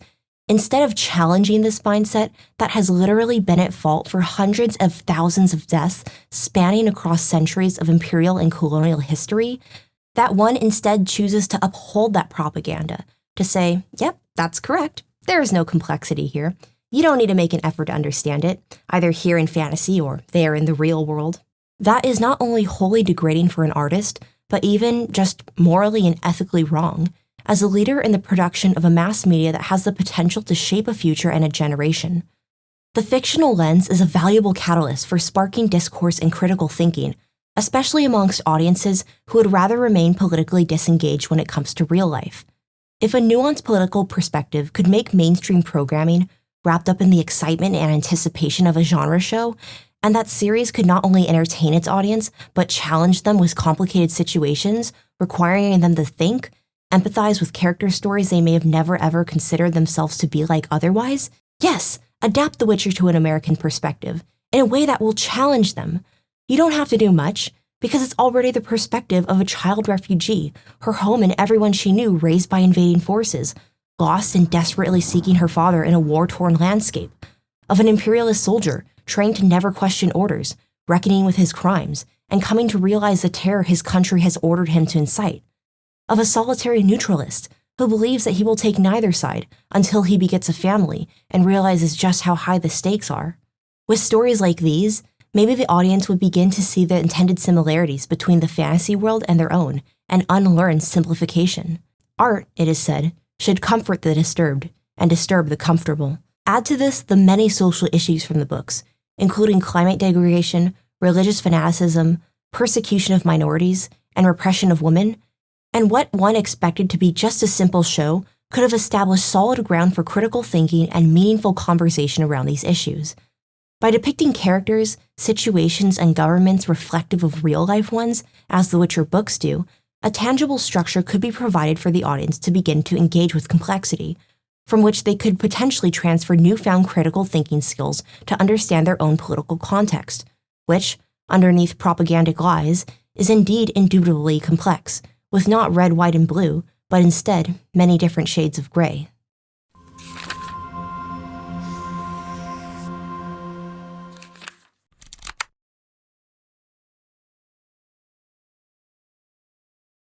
Now, let me clarify. No, it is not the responsibility of entertainment media, much less one television show, to single-handedly carry us out of our anti-intellectual culture in crisis. No, even if Netflix's Witcher did somehow perfectly preserve the complexity of its source material, it would not be able to magically bestow each and every viewer with highly developed critical thinking skills. Expectations as such would be far beyond unrealistic. Rather, my issue lies in that the series produced by Netflix has become the exact opposite of what The Witcher was originally intended to be. Though some may champion the freedom of entertainment to solely just entertain its audiences and not ever reach for anything more, the "why does it have to be deep, I just want to watch a fun fantasy show" crowd, who ask, okay, but why must a TV show make sense or have a coherent timeline? Is it not enough for Henry Cavill to fight monsters sluttily? Who feel pain by the internet discourse surrounding the show, having their enjoyment of it ruined by criticism. The internet. The Witcher is a hot mess. The timeline is confusing. The costumes and CGI are cheap. It isn't faithful to either the books or the games. Me, just wanting to see Henry Cavill, with white hair and a big sword, fall in love and adopt a princess, who enjoy the fact that it doesn't make sense, and prize that as one of the best qualities of the show. The show is about Henry Cavill in extremely tight clothing, He takes a potion before every fight, which isn't explained, and no one in the story ages, which also isn't explained. It does not have a coherent ongoing arc. Most of the things that happen are unrelated to everything else that happens. The timeline might happen over weeks, decades, or centuries, and none of that is explained. Lore is told in fits and bursts and makes no sense at all. Everyone seems to have boners for everyone else. It's like watching a really wild fanfic come to life. What I love about it is that it's just so fucking weird. After every episode I thought, I really don't like this and I don't want to watch more. And after every episode, I clicked play on the next. The only way that you will not like The Witcher is if you're expecting it to be good. Trashy fantasy series are nothing new to the vast catalog of cheesy television media, the audience asks. So why is The Witcher any different? Why can't it just be allowed to be appreciated for being a quote-unquote totally unhinged hot mess of a show that makes no sense at all where nothing is explained? It's kind of fun, isn't it? Well, that kind of entertainment is fine. We may liken it to fast food and the broader balanced diet of a person. Munching on a few potato chips here and there won't hurt you, as long as it's not the only thing you eat. There should be no moral judgment in the enjoyment of a show. I myself enjoy reality TV and feel-good commentary YouTube for the comfort they bring me. It's a great way to unwind at the end of the day. But Netflix's Witcher is not being lambasted solely for the crime of being fun and entertaining. One may consider, after all, that the fans of the books, the intellectually inclined, and even the harshest of critics are, just imagine, human beings who also enjoy fun and entertainment just like anybody else. Entertainment is not a sin, after all. Postman incorporates that reality into his analysis, specifying that American television, in other words, is devoted entirely to supplying its audience with entertainment. Of course, to say that television is entertaining is merely banal. Such a fact is hardly threatening to a culture, not even worth writing a book about. It may even be a reason for rejoicing. Life, as we like to say, is not a highway strewn with flowers. The sight of a few blossoms here and there may make our journey a trifle more endurable. But what I am claiming here is not that television is entertaining, but that it has made entertainment itself the natural format for the representation of all experience. Our television set keeps us in constant communion with the world, but it does so with a face whose smiling countenance is unalterable. The problem is not that television presents us with entertaining subject matter, but that all subject matter is presented as entertaining, which is another issue altogether. This is the Huxleyan danger. The issue is not that no one should be enjoying a silly television show, but rather what The Witcher is, where it came from, why it has been loved by fans, and how Netflix's production under its name has deprived it of its identity, history, and community. Entertainment is morally neutral, but The Witcher is not a media which was invented with the goal of being purely entertaining. Rather, it's a media which has been censored with the goal of being purely entertaining. Like in the dystopia depicted by Huxley, in which all stories have been reduced to pure entertainment with no meaning or substance, as a matter of policy to disengage the audience from their natural potential for critical thinking, Netflix reduced their Witcher to pure spectacle, led not by logical storytelling, but by, quote-unquote, just emotions, just pure emotions. And this approach, which is now the broadest and most popular American understanding of The Witcher, is entirely antithetical to what The Witcher is and its author's intent for his audience. Andrzej Sapkowski, when asked about his fiction writing, acknowledged the priority of entertainment in genre fiction, but emphasized his priority to create something of substance and meaning. I fully agree that the main task of the book is to entertain. Entertainment is often something primitive, stupid, mean. I try to reach higher levels of entertainment. I'm a storyteller. I tell stories to give readers pleasure, create heroes to arouse sympathy and dislike, situations to amuse, to laugh, upset, frighten, and of course, to make them move their brains, to think. This, of course, doesn't mean that he writes to persuade readers one way or another, but to instead give them agency, allow them to consider the story for themselves, and make their own decisions. I describe stories and events that are familiar to us. Let the reader ponder what my characters say and whether they're right. Writers really shouldn't treat the reader like an idiot who needs sermons. Morality is created when certain actions end in a positive way. Evil is punished and good triumphs. Focusing on structure in my novels is more interesting to me than putting opinions unrelated to the plot into my characters' mouths. His view that entertainment and pleasure do not lie in opposition to intellectual understanding, and that the reader should be treated with respect and agency, show in his work, which serves as entertainment but also provokes questions which make the reader think deeply about the troubling situations depicted amongst the pages. Netflix lay in opposition to this approach. Instead of letting viewers ponder what characters say and whether they're right, they chose to deliver only the action that modern audiences expect. Instead of focusing on structure, creating just pure emotions. When considering what the Witcher books are, where they came from, and why the series is written the way that it is, it becomes not only a disappointment to omit the main points of such source material, but an act complicit in the American anti-intellectual malaise accompanying the malady of political illiteracy. My goal is not to shame the viewer for enjoying the series, especially a series designed to be enjoyable. My goal with this video is to raise my concerns, ask questions about how the crucial changes to the source material of this series reflects our values as a society and represents changes in our broader media culture, as well as how the production team has chosen to be complicit in the anti-intellectual crisis we face. We cannot escape how the title of The Witcher has been historically altered by this production, how the history and context of its initial debut never even got a chance to be brought to its American audience, and how the value of the books are rapidly being forgotten in the midst of all of this. And what's more, where do we go from here? I think the biggest challenge to us when we choose to sail an uncharted course is that the work becomes increasingly individual, even countercultural.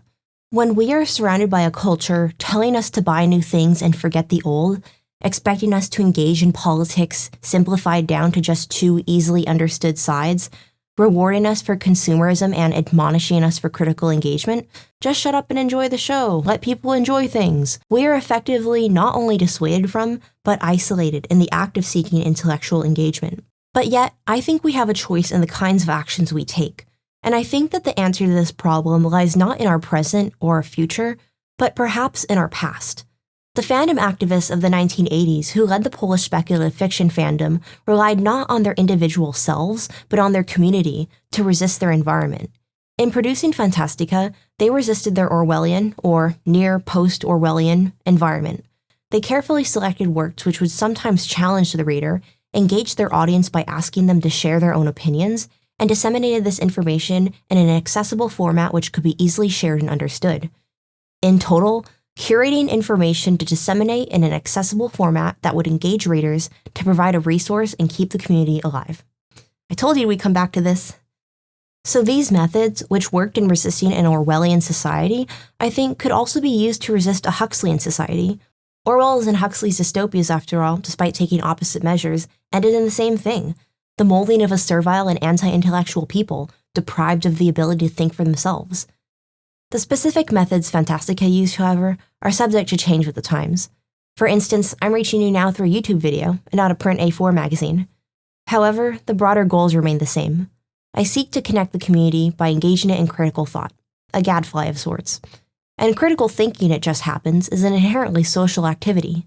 In 1997, the Institute for Academic Excellence examined the effects of literature-based reading on the development of critical thinking in the case of students, and concluded that, in addition to serving as a stimulus to critical thinking in itself, reading also provides a wonderful groundwork for other kinds of classroom activities that can stimulate thinking.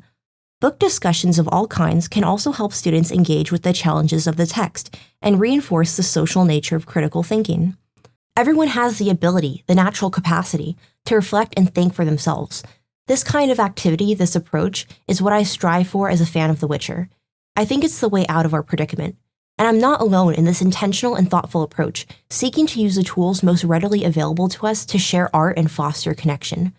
The YouTube New Wave, which I learned about through the content creator Max Ressinger's TEDx talk, Stop Trying to Quit Social Media, is a movement across social media which prioritizes art over clicks.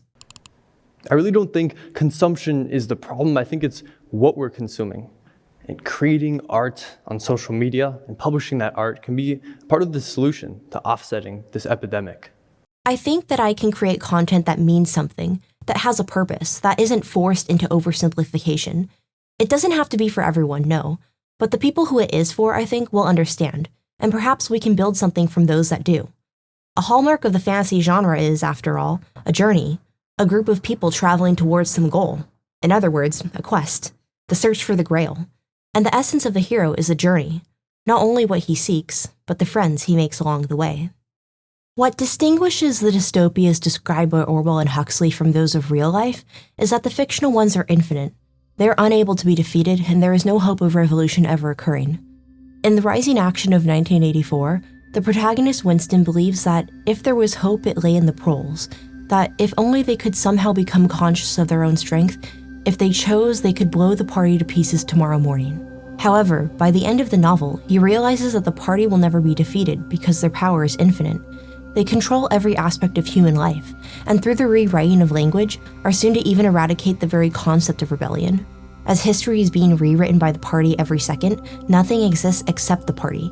Memory of a world pre-revolution will fade, has already faded, and as such, people will not be able to imagine a world unlike the one they live in. Although the oppression in Brave New World is of the opposite nature, relying on pleasure to control, the world state, like that of Big Brother, will be foreseeably forever. All their feelings made safe, all of their instincts conditioned. Everything has become a commodity. Life is so comfortable, everything's so pleasant, that there is no reason to rebel, no reason to desire anything different, no longer any reason to challenge the world around them. At the end of both novels, the protagonists failed to change the societies they live in. In 1984, Winston's lofty fantasies of a proletariat rebellion wither away with his body as he's imprisoned and tortured, the love in his heart for Julia replaced with a desperate, instinctual grasp for survival in his utter powerlessness. In Brave New World, John's attempt to enlighten the people of the world state fails. The people prove to be too ignorant and childishly callous, and in that, unsalvageable. Unable to share with them liberty and literature, John isolates himself in a lighthouse, rejecting society, and atoning for this saccharine world. However, real life has not been so hopeless. Unlike the infinite Big Brother, Stalinist rule in Poland fell in a matter of years, and by the end of the 20th century, it had become a free country, all owing to the staunch resistance of the Polish people. And unlike the people of the world state, we have not yet abandoned our minds. Our conditioning is much less severe. We have still, as John pleads for, God, poetry, danger, freedom, goodness, and sin. You see, I don't believe that the lighthouse has to mean isolation. Rejection of society? Perhaps. Madness? Maybe. But a lighthouse, outside of being a landmark of isolation, has one very peculiar, defining feature. It's light, situated for the purpose of guiding sailors. When we apply critical thought to our reading, to our entertainment worthy of being examined, what we really seek is meaning. Meaning which is hidden in every text. Meaning consisting of the text which create it. Meaning is an archipelago of texts. You may sail through that archipelago, although navigation is very difficult and it is dangerous to get lost. It's good to have a lighthouse whose light can guide you. It's good to be able to hear someone calling among the fog. At the beginning, or perhaps also the ending of this video, I asked about the future of The Witcher. Where do we go from here? What I've come to is that how the future ends is being settled right now, at this moment. The future will depend on whether and when the sailors lost among the archipelago of texts see the lamp of the lighthouse, if they hear the calling. At which point, I will see if I truly live in a brave new world.